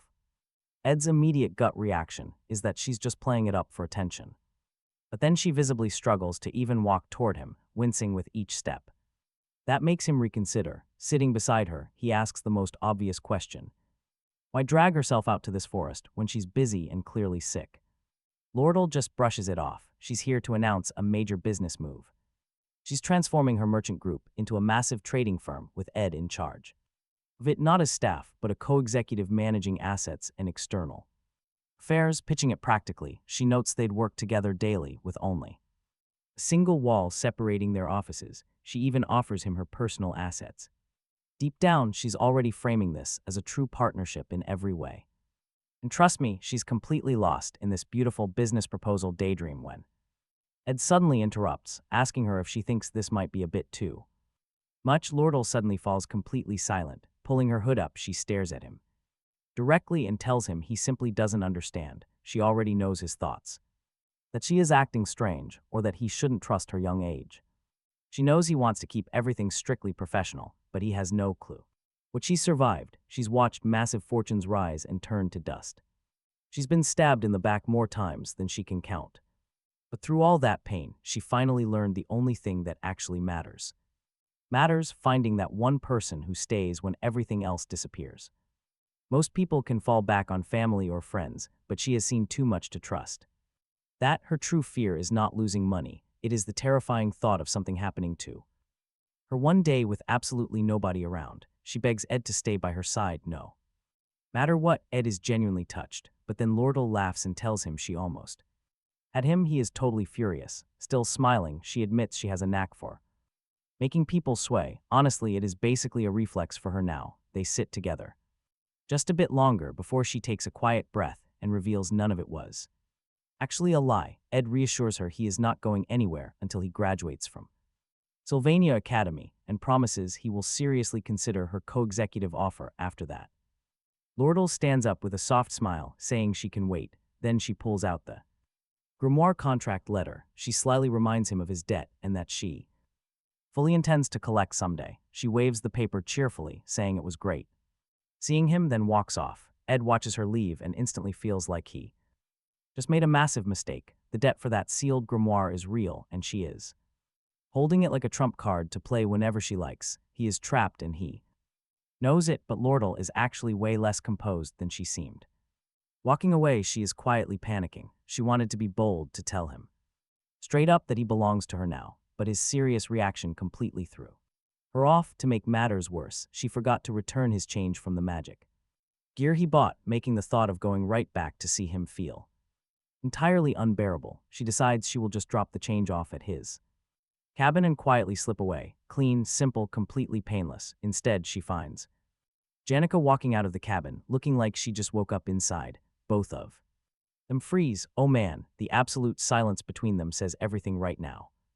They immediately start demanding answers from each other, neither of them willing to back down. An instant bitter rivalry sparks between them, while poor Ed, still completely clueless, is already stuck in the middle of a major disaster. He is busy washing up by the river, blissfully ignorant. Back at the cabin, he starts chopping logs, managing his energy carefully while Mug repeatedly warns him not to overdo it. Remarkably, Ed actually listens for once, which is massive progress. With food and firewood finally sorted, thanks to Jix and Janica, he finally has some quiet time to focus on himself. He sits down with the 3 letters that arrived while he was unconscious.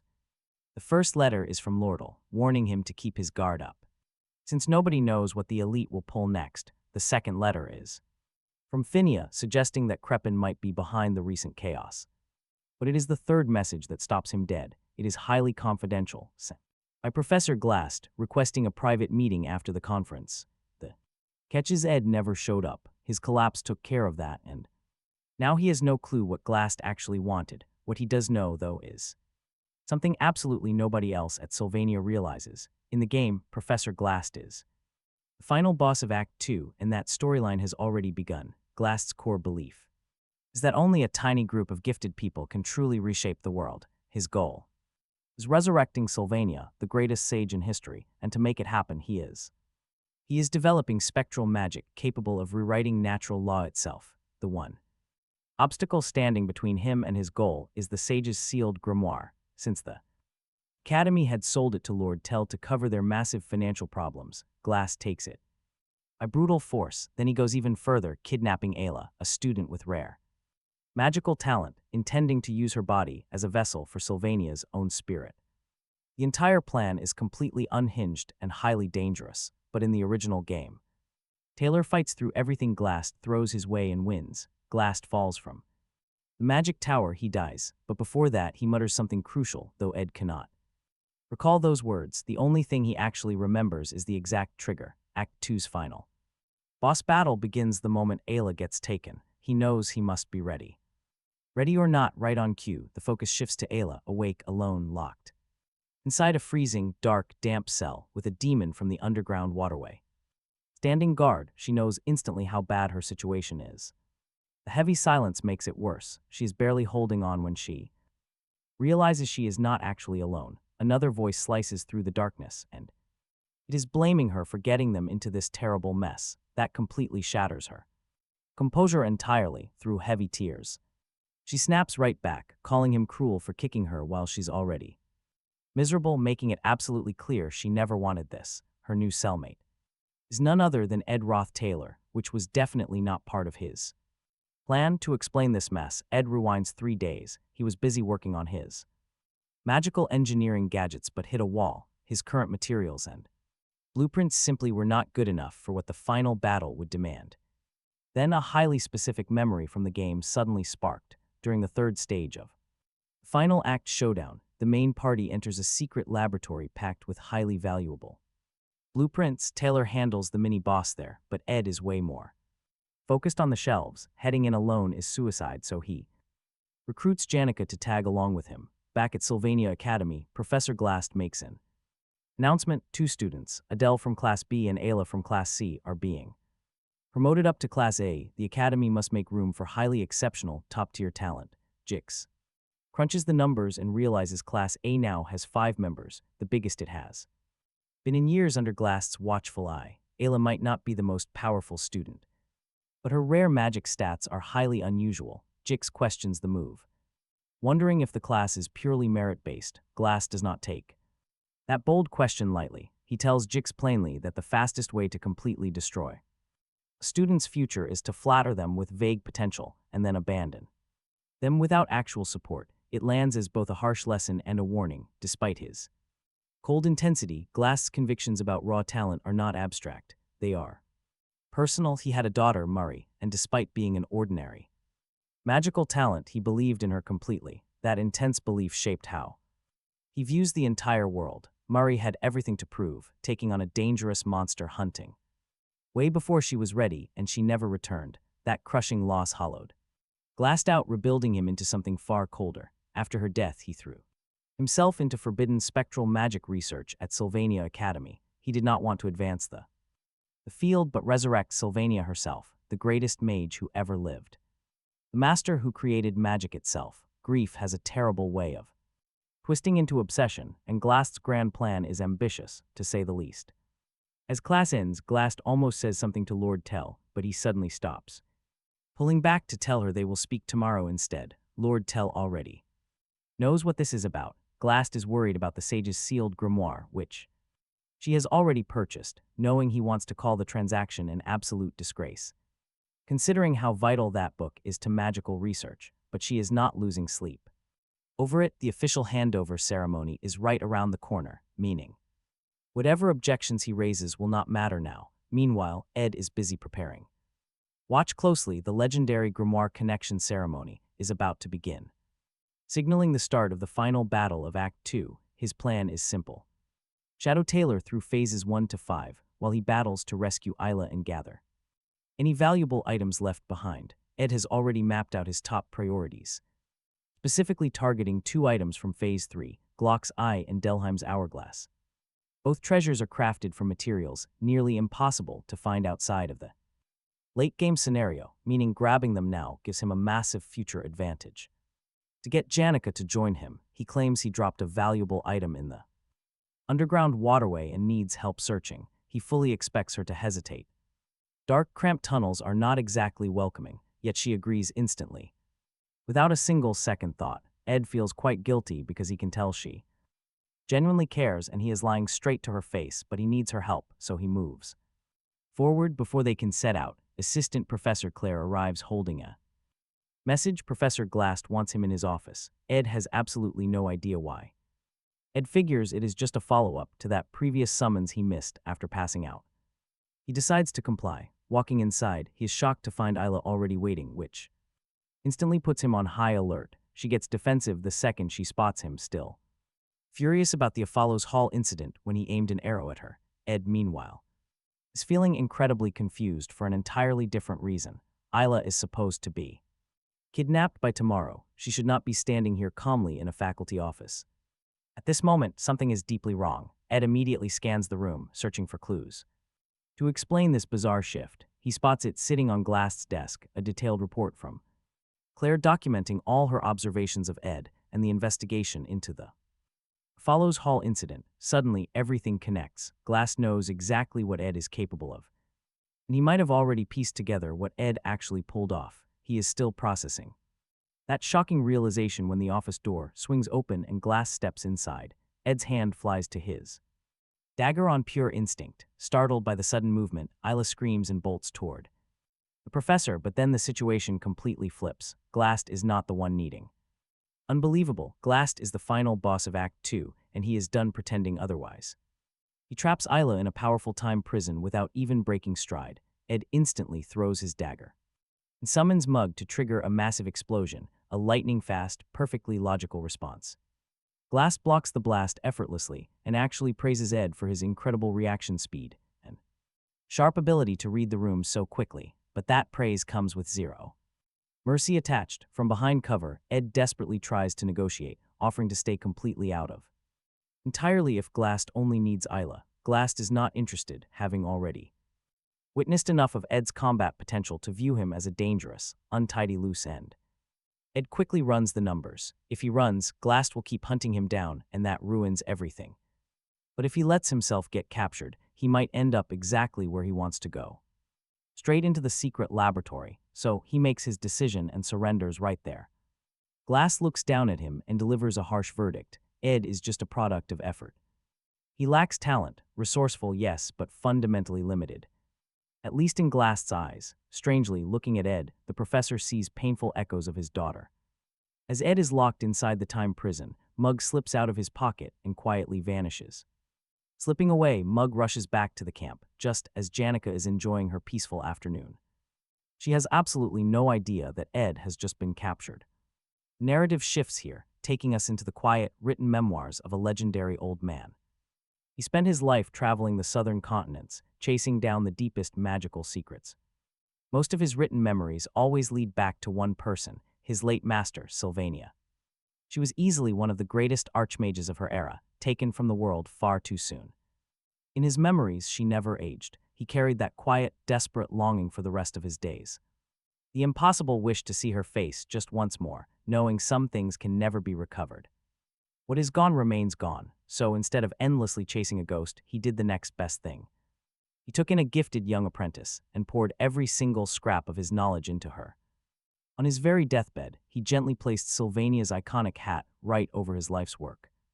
His final written words were a direct dedication to his beloved apprentice, Lucy. In the game's original story, that old sage is Glocked, who met his peaceful end without any regrets. He did not fight it or mourn his passing. He was completely at peace with his fate. His apprentice Lucy, who affectionately called him grandfather, had no choice but to let him go. But the loss still cuts deep. Ed wonders if a painful wound like that ever truly closes, or if it simply becomes a permanent, quiet part of who she is. Ironically, the only thing keeping Lucy grounded is the simple beef jerky she takes from Ed's cabin. So when she climbs down from the roof to refill her empty pouch, her timing is terrible. Because Janica is standing right there, radiating an incredibly intense, sinister purple aura. Mug is already frantically explaining things to her. Meanwhile, over at Trix Hall, a major ceremony begins. The sage's sealed grimoire ceremony is officially starting in the main hall. The Elk Company elites and high-ranking faculty have all gathered as Lordle stands at the front. She is completely ready to receive the ancient grimoire directly from Principal Obel Foras. Looking at the principal, her mind immediately drifts back to Crepin Roth Taylor. He has a completely different energy, she remembers right after the bidding closed. Crepin had pulled her aside, pressuring her to hand the grimoire directly to him. She demanded 12,000 gold coins. He did not flinch, but before walking away, he dropped a warning. He gave her intelligence worth far more than simple gold, a piece of vital information. Her father, Elk Ketchum, had already sent mercenaries marching toward the academy. Crepin is certainly not a pleasant man, but useful is useful. Standing there in front of the grimoire, Lortle quietly weighs her next move. Should she pocket the clean profit, or use this to get closer to Ed? Her faint smile suggests she already knows her choice, then everything shifts. Suddenly, Professor Glast moves. He casts a massive spectral barrier, cutting everyone off completely. He summons two enormous spirits to forcefully push Principal Obel and Lordle back. He walks straight out of the hall with the grimoire before anyone can even react. Just like that, his path is completely clear, no deviations and zero interference. Act 2's final scene begins now. Deep inside Glast's secret laboratory, Ed finds himself locked in a cell with Isla. She is furious, absolutely furious, and she still hasn't forgiven that arrow. Before Ed can respond, Glast's research colleague Coombe suddenly appears. His warning is simple: they are lucky to not be on a dissection table. So they must stay quiet and avoid waking up whatever is guarding the door. Ed shrugs it off. Coombe, thrown off by how calm Ed is, warns them to stay put and avoid trouble since he will be watching. Ed just waits. His plan is incredibly simple. Taylor will arrive soon. Trigger a rescue, and Ed will use the chaos to steal valuable magic engineering gear. He wants to grab every recipe and item before quietly slipping away. For now, he tries chatting with Isla, but she shuts him down. Ed tries a logical angle, claiming there are no real hard feelings here. Besides, if he actually wanted to hurt her, she would already be dead.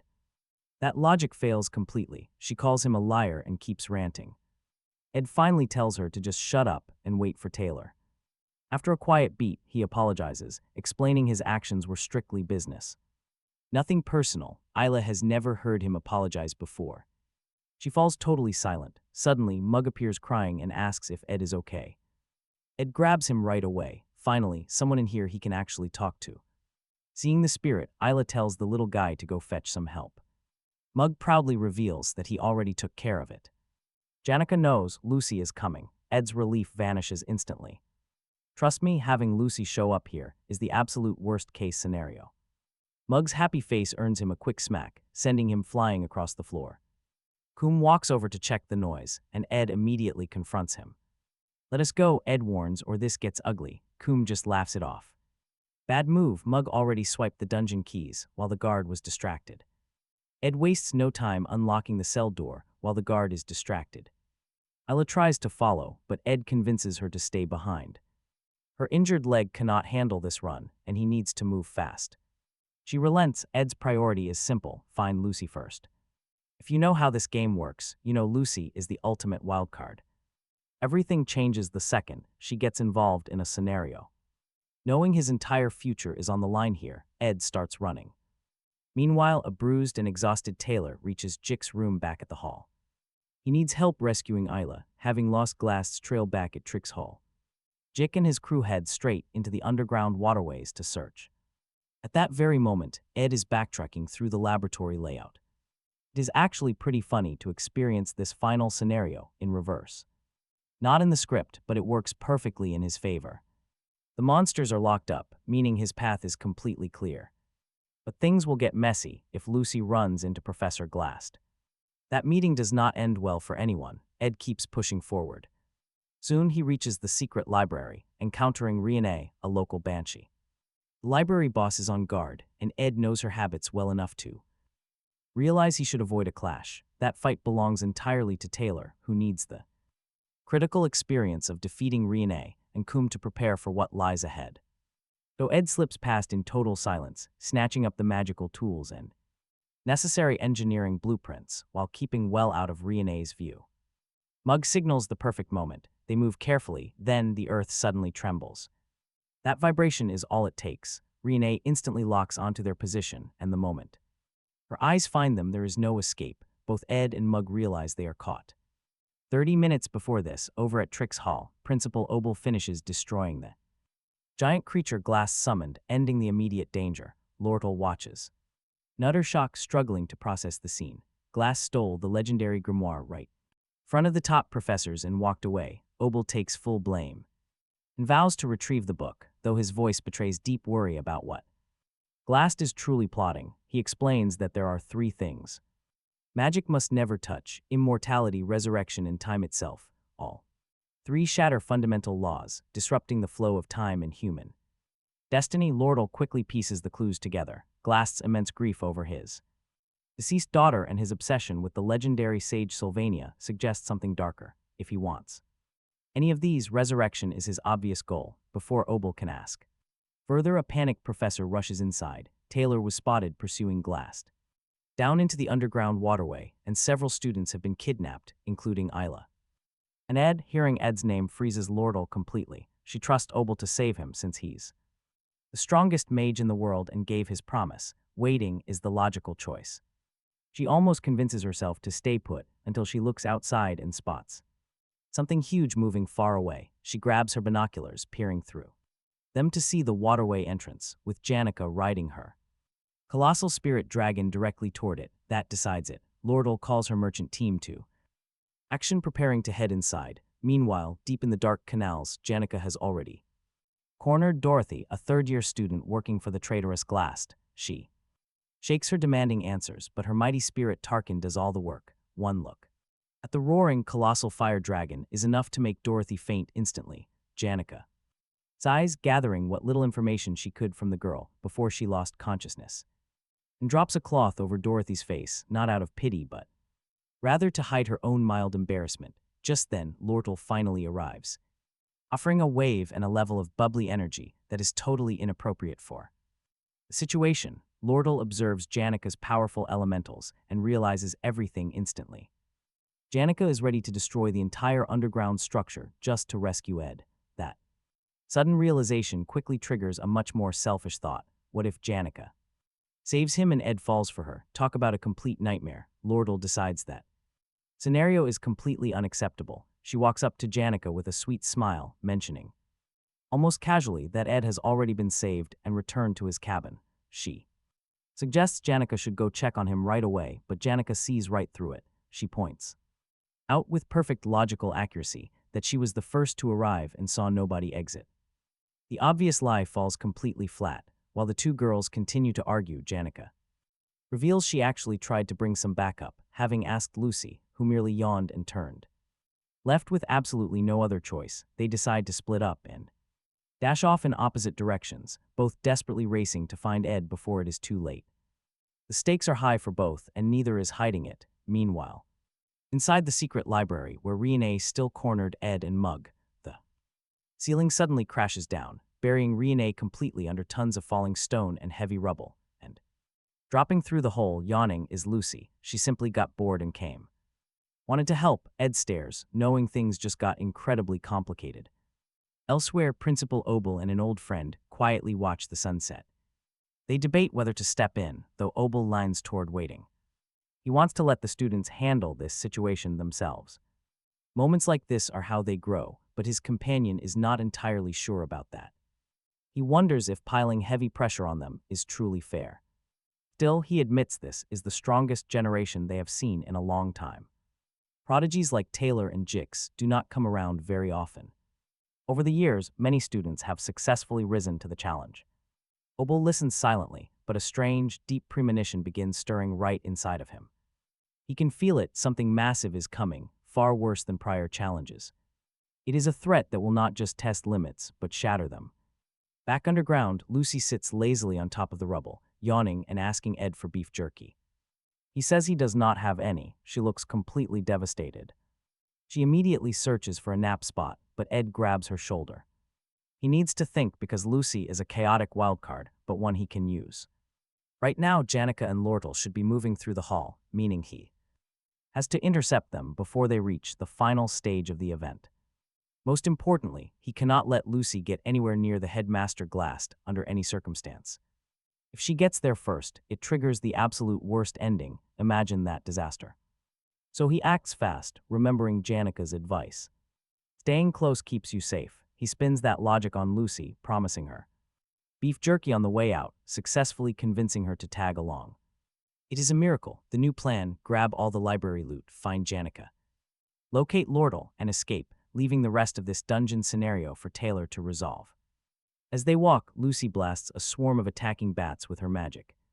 The path clears instantly. Ed watches, absolutely stunned by her overwhelming power. He gently begs her to hold back. She needs to leave some monsters for Taylor. Across the waterway, Lortle makes progress. While Janika relies on spirit magic, Lortle simply knows how to read paths. And as she navigates the dark tunnels, a strange new feeling shifts inside. She does not recognize it, because for once, she is not calculating profit or leverage. All she wants is for Ed to be safe, stopping before a hidden wall.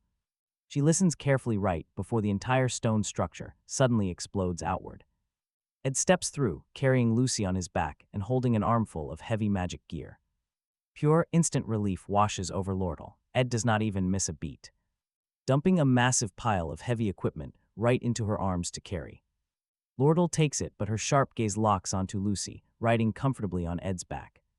It really hurts. Lortle was the only one actively taking major risks and making bold moves. She constantly closed the distance. Meanwhile, Janika just waited. Yet despite all of her efforts, Ed is still carrying another girl altogether. Lortle had been so deliberate, carefully planning every single step. But now Lucy is piggybacking on him like it means absolutely nothing. All of her careful planning feels completely wasted, and the frustration overflows. She snaps and calls his name with some serious heat in her voice. He gets it, but before she can say more, Ed moves. He pulls her close, looks her dead in the eyes, and says he trusts her most.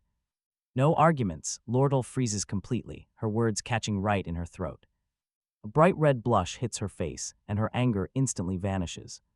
She just stands there in absolute silence, completely unsure of what to do next. Her subtle moves actually worked, not because she forced it, but because he was genuine. He genuinely meant it. She never saw this coming, but there is no time to process. A member of her crew suddenly interrupts, rushing in with urgent news. Something major is going down nearby. The chaos never stops. Meanwhile, Taylor and his group have successfully entered the underground waterway. Clebius is already complaining, muttering about leaving this terrible place. He keeps questioning why they are risking their lives for Ed Roth. Elvira shuts him down. Taylor takes the gentler approach, reminding him that Ella is worth the risk. He asks him to keep it together. Deeper inside, Adele raises a warning finger. She does it with a theatrical gesture that only works because she is always right. Danger is ahead, right on cue. A violent explosion rocks the area. Perfect punctuation. Out of the smoke, a figure emerges. Out pops Tarquin, the fiery dragon spirit, carrying Miss Claire. Janica demands to know where Professor Glast is. Claire reacts in a predictable way. She promptly faints on the spot. Just then, Janica spots Taylor and his group. Janica smiles warmly, but Taylor and his crew do not smile back. They instantly raise their guards, leaving her completely baffled. Taylor has no idea who she is, which is reason enough to treat her as an enemy. Everyone is ready to fight, except Jix, who casually waves like an old friend. Taylor is ready to launch an attack, but Jix quickly steps in to stop him. Jix feels something is off. Suddenly, a cold voice cuts through the tense silence. They are told to halt as Ed and Lortle emerge from the shadows. Taylor freezes, looking at Ed, Janica, and Lortle. He quickly does the math. Trust me, the odds of this fight ending well for his group are practically zero. He instantly remembers Ophulus Hall, where Ed fought with nothing but a basic bow. Back then, Ed somehow held the entire squad to a complete standstill. That was then. Now, Ed represents an entirely different level of threat. Taylor silently accepts his inevitable defeat. Suddenly, Ed walks right up and taps his shoulder. He tells Taylor to remain focused on the main objective, Ella and Glast. Ed will personally deal with the side threats, especially the elite Ketchum. Right on cue, a scout for Lortle arrives with grim news. The elite Ketchum has landed on Arkan Island, bringing a horde of mercenaries. Her merchants are left far behind, leaving them completely defenseless. In the original story, the elite tore through them without facing much resistance.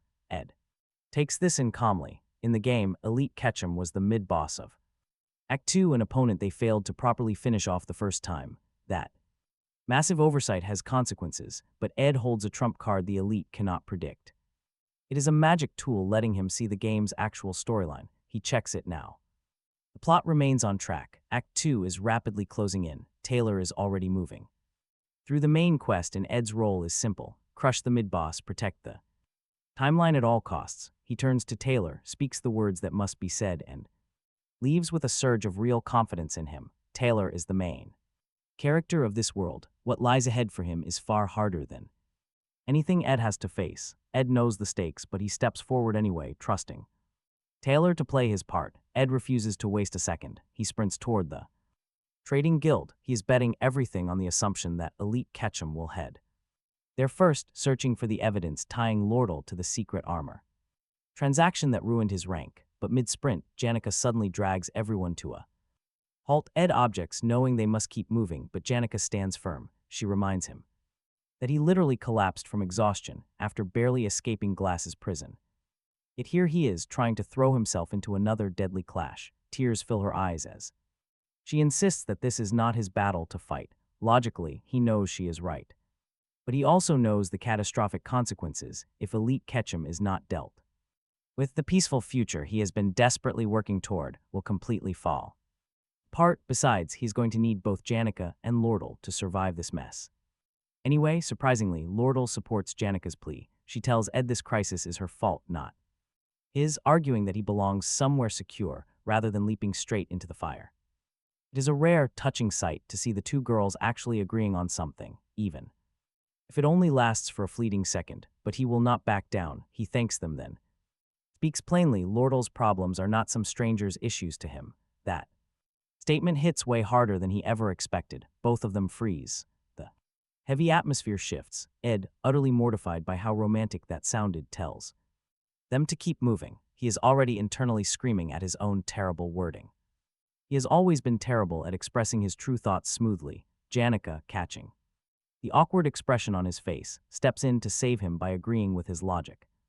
If the elite takes over the trading company, Ed's contract collapses entirely, ruining his supply of essential magic tools. Ed is honestly blown away.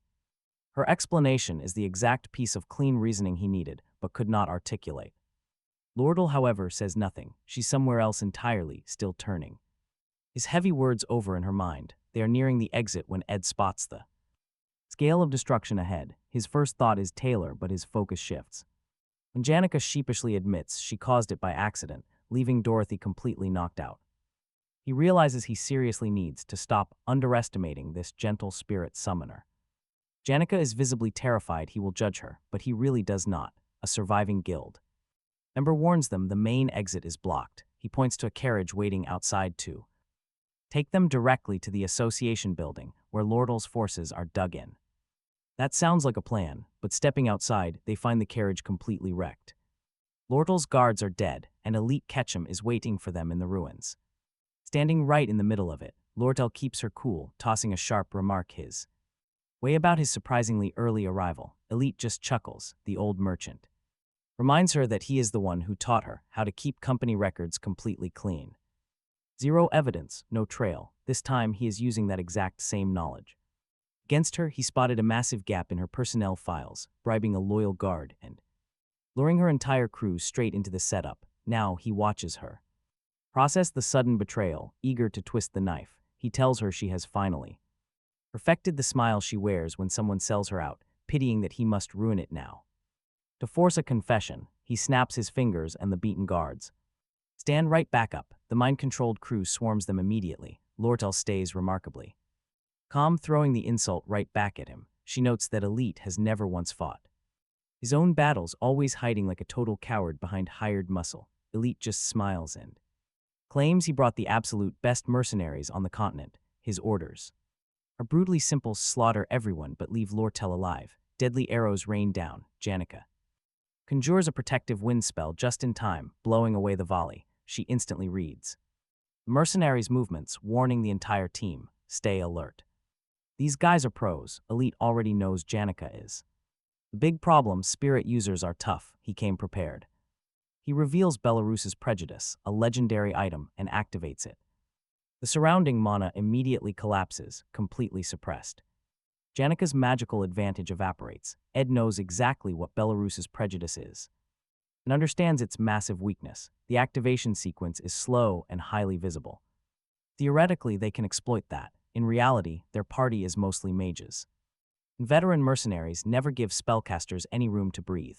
Lortel makes the danger crystal clear. Elite came prepared, knowing everything. If that item fully activates, the entire fight is over. Elite does not seem remotely concerned by any potential academy backlash. His logic is simple: dying is worse. Far worse, which is honestly hard to argue with. Ed watches the scene and feels a quiet wave of regret. Sparing this guy earlier was a minor decision that barely mattered at the time, but now it has snowballed into something highly dangerous. Elite is not dangerous because he is some unstoppable powerhouse. He is dangerous because Ed gave him the luxury of time. Yet Ed holds one crucial advantage. Think about it. He knows how this ends. Elite loses. That is not just hope. That is the literal script. Ed just has to get there. Looking at the mercenaries blocking every single escape route, he forms a plan. He crouches down and gently nudges the girl he has been carrying, Lucy. He whispers that it is time. Lucy just grumbles about the loud noise, then opens her eyes, raises her hand, and completely reshapes the entire battlefield.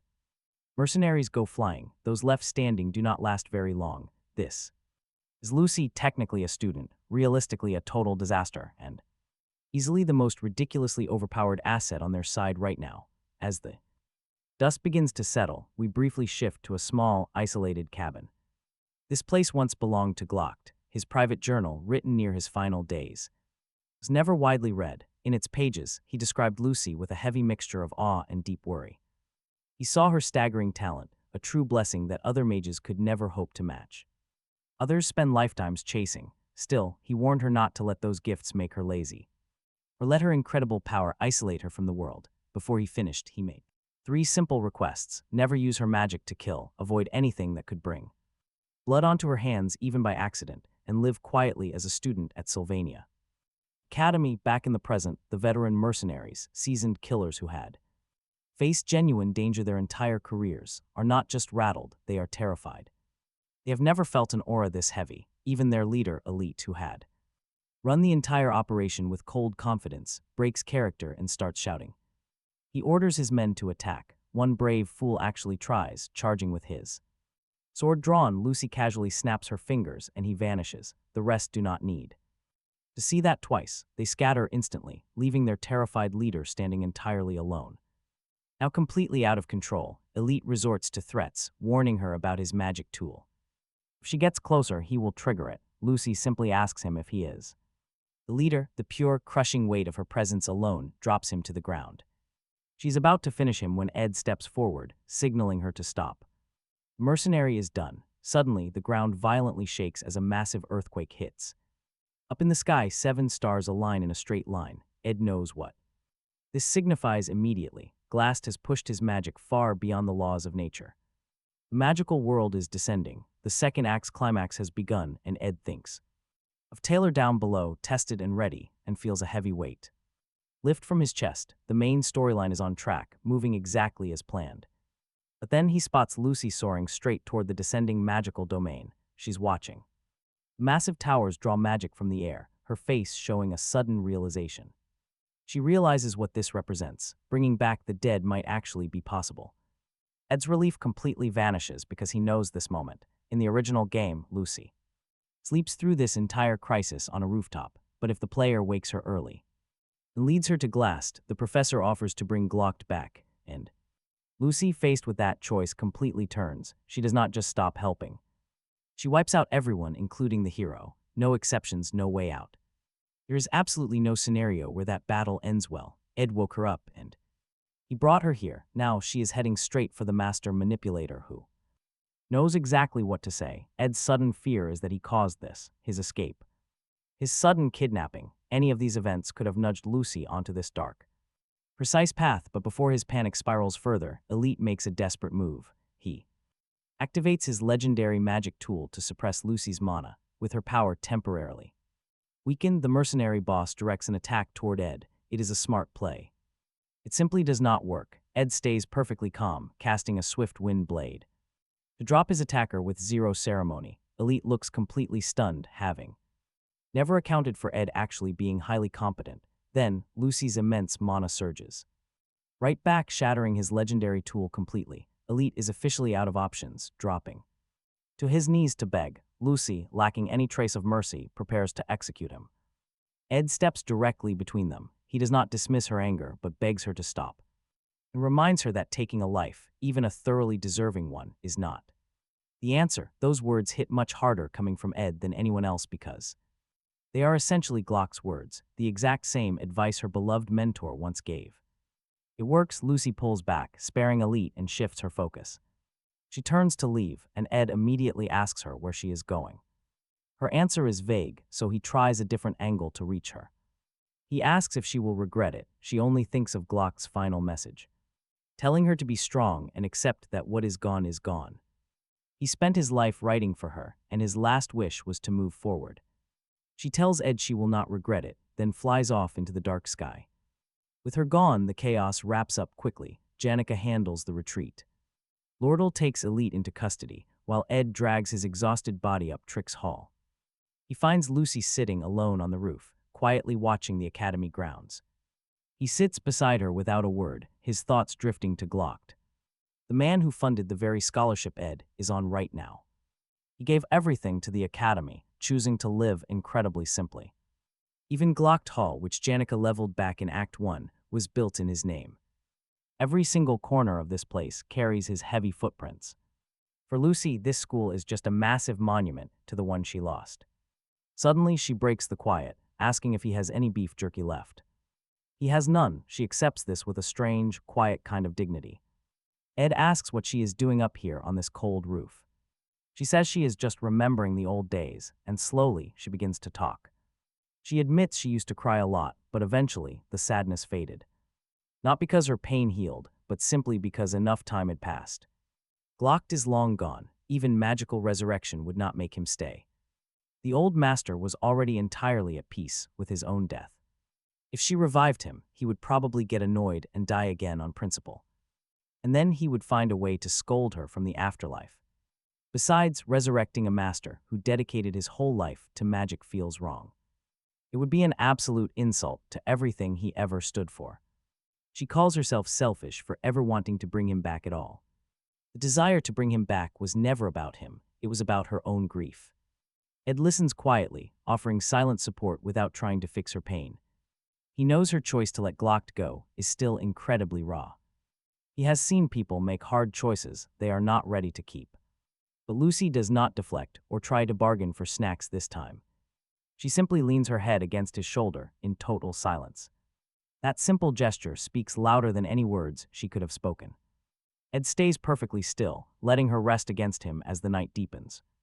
She is finally stopping her fight against what has already been lost. The dead are dead, she knows that now, starting to heal her wounds. They sit together beneath the vast night sky, completely lost in thought. The stars shine brightly above them, and for once, the world feels still. But of course, that rare peace is not going to last for long. Across the island, Taylor and his crew finally catch up to Professor Glast. A massive, terrifying golem of raw spectral magic completely towers over them. Isla is trapped deep inside, unconscious and seconds away from being lost. This is it, the final clash. Jinx and the others open up with everything. They have throwing magic at the golem to shatter it, while Taylor charges forward. Toward Isla, Glast blocks his path, but during their fight, his mind drifts back. He remembers the quiet life, lesson plans, and tea with Dorothy and Claire. Alongside Opal, seasons turned outside a window he barely even noticed. He was completely consumed by his work, ignoring everything else. On the outside, it seemed peaceful, but his daughter Maury's death haunted him. That raw grief became the engine for every dark choice he made. While Taylor presses forward, Jinx and Elvira draw the golem's attention.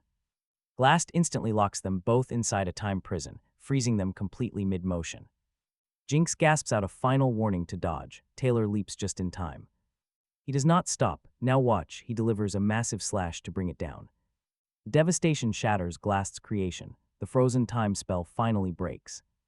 Jinx and Elvira snap back to life while Isla is freed. Glast tries to recover.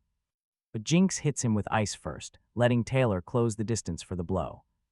It is over. Glast accepts defeat, falling backward off the tall building. He teleports away, not to escape the battlefield, but to fade away. He lands in a quiet forest, bleeding and broken, leaning against a tree. As he thinks of Maury, he opens his eyes and finds Ed standing there.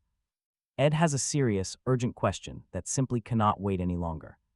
Once the chaos settles, Lortle returns. Her adoptive father Elite is secure. With all threats handled, she heads out to meet Ed by the waterway. She finds him there, with Lucy clinging to his coat sleeve like a barnacle. Lortle notices this instantly, and her expression shifts just slightly. Before they can speak, Dorothy and Claire emerge from the dark water. The absolute second they see Janica standing with Tarkin, they scream. Janica remains unbothered, calmly walking over to check on Ed. Her spirit friends have been busy, detecting spectral magic in the forest. When Tarkin traces the strange energy back to the magic tower, the group connects the dots. Spectral magic and a disgraced professor can only mean one thing. This has Glast written all over it. We all know Ed would seriously rather not get involved. But his clash with Elite is too fresh. He knows the danger of unresolved threats. If Glast is resurfacing, they need to deal with him now. They search deep inside the forest and eventually find him, but the shocking sight stops them cold. Janica and Lortle freeze instantly. Glast is in absolutely terrible shape. Wounds still bleed as he barely holds himself upright against a tree. Whatever he attempted, it cost him everything. They ask what he is doing. Glast quietly replies that he is just admiring the moon, but Ed is not laughing at all. He tells Glast plainly that forbidden magic always ends exactly like this. Glast admits it, he knew. He just never expected to be defeated by Students, Glass looks at Ed and admits the boy is a far better student than he expected. Than he ever expected. Unfortunately, he only figured that out too late. Ed takes the opening, asking the question that has haunted him since the very beginning: why did Glass even bother to kidnap him in the first place? Glass explains that he was impressed by Ed's talent and wanted to use him. Glass collapsed from overwork and everything fell apart. He only took Ed as a temporary safeguard, intending to strike a deal, but by the time he returned, Ed had already escaped. Glass admits he is paying for his sins with his life, and that is a fair trade. Softly, he confesses he misses his daughter, Muir.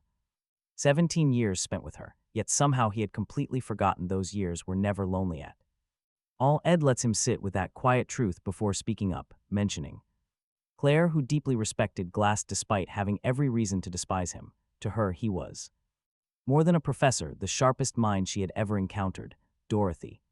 She truly looked up to him as a deeply respected mentor. And honestly, Ed makes a great point here. Glass might have lost his way, but his presence still meant the world to people. Sitting there and calling himself a man who will die alone is not humility, it is an insult to those he reached.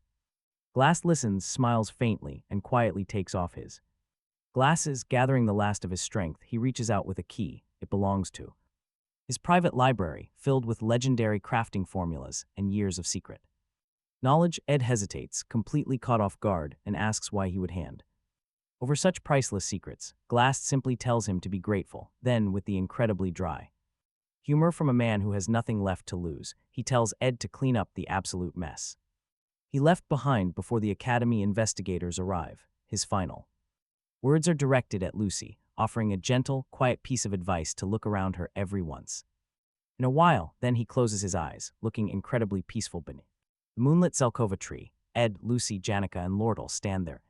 Silence, each of them holding on to deeply complicated thoughts about a man who had once been their bitter enemy and somehow became something else entirely. The very next morning, Ed finds himself summoned directly to the dean's office. The dean immediately demands answers. Why did Glass target Ed? How did he escape without Ayla? And what was his actual connection to Taylor's group? Ed calmly walks him through every detail of it, including Janica, Lordle, and the difficult choices forced upon him. The dean listens closely. Then he pauses and dryly notes that Ed has a habit of knowing quite an awful lot for someone who constantly claims to know almost nothing. But after reviewing Ed's overall track record, the Ofla's Hall incident, the Glass situation, he sets his suspicions aside. He even apologizes for the Academy's massive failures in the dangerous situation Ed was forced into, and says he has earned a reward. Still, the dean is not just reviewing this case. He pulls out Ed's complete academic file. Whatever conclusion he is quietly drawing, it goes far beyond the events of the past few days. Ed is dismissed shortly after, and Janica is already waiting for him outside, smiling warmly and asking if he is all right. Ed turns the question back on her. Janica waves him off. Minor rashes, nothing serious, but her spirit bird whispers in her ear, and suddenly she is the one pressing him, asking if he is truly okay or just putting on a show. Ed takes a quiet moment, then shares what has been weighing on him. He noticed during this entire ordeal that Janica is always the one who pushes herself the absolute hardest for others, and always the one who ends up paying the price for it. He apologizes for failing to notice her sacrifice sooner. Janica tries to brush it off with a smile, but stops herself and decides to confess. She's not hurt at all. Those injuries were a performance designed solely to grab his attention. Ed silently absorbs this, and then he responds with a detail that catches her completely off guard. Starting next semester, he will live in Dex's hall, right in her same building. The dean's reward included real student housing, meaning the wilderness chapter of Ed's life is finally over. Janica's reaction is instant and incredibly genuine. She's absolutely thrilled. Ed, for his part, walks back to his hut feeling something between total relief and mild sentimentality. He's gotten used to this place, strange as that actually is. He's almost at the door when Lucy drops out of the sky, landing directly in front of him. To understand why, we look back. In a dream, Lucy finds herself not on Arkan Island, but in the northern Ramelin mountain range where she grew up. She decides to visit her childhood home, maybe just to see her father's face. What she finds instead is a man in a rocking chair surrounded by heavy cobwebs, and when he turns around, his face is completely wrong. He asks her why she didn't save him when she had the chance. She instantly recognizes it as a nightmare and wakes up. Her maid arrives to prepare her for school. Lucy doesn't respond at all. Instead, she casts high-level spatial magic, warping directly to the northern forest. No explanation, just an urgent pull she can't quite name. She lands on the roof of Ed's cabin and watches him walk back from the dean's office. Something about seeing him there settles the storm inside her. Then she overhears him mention that his camping days are ending, losing her footing and falls off the roof.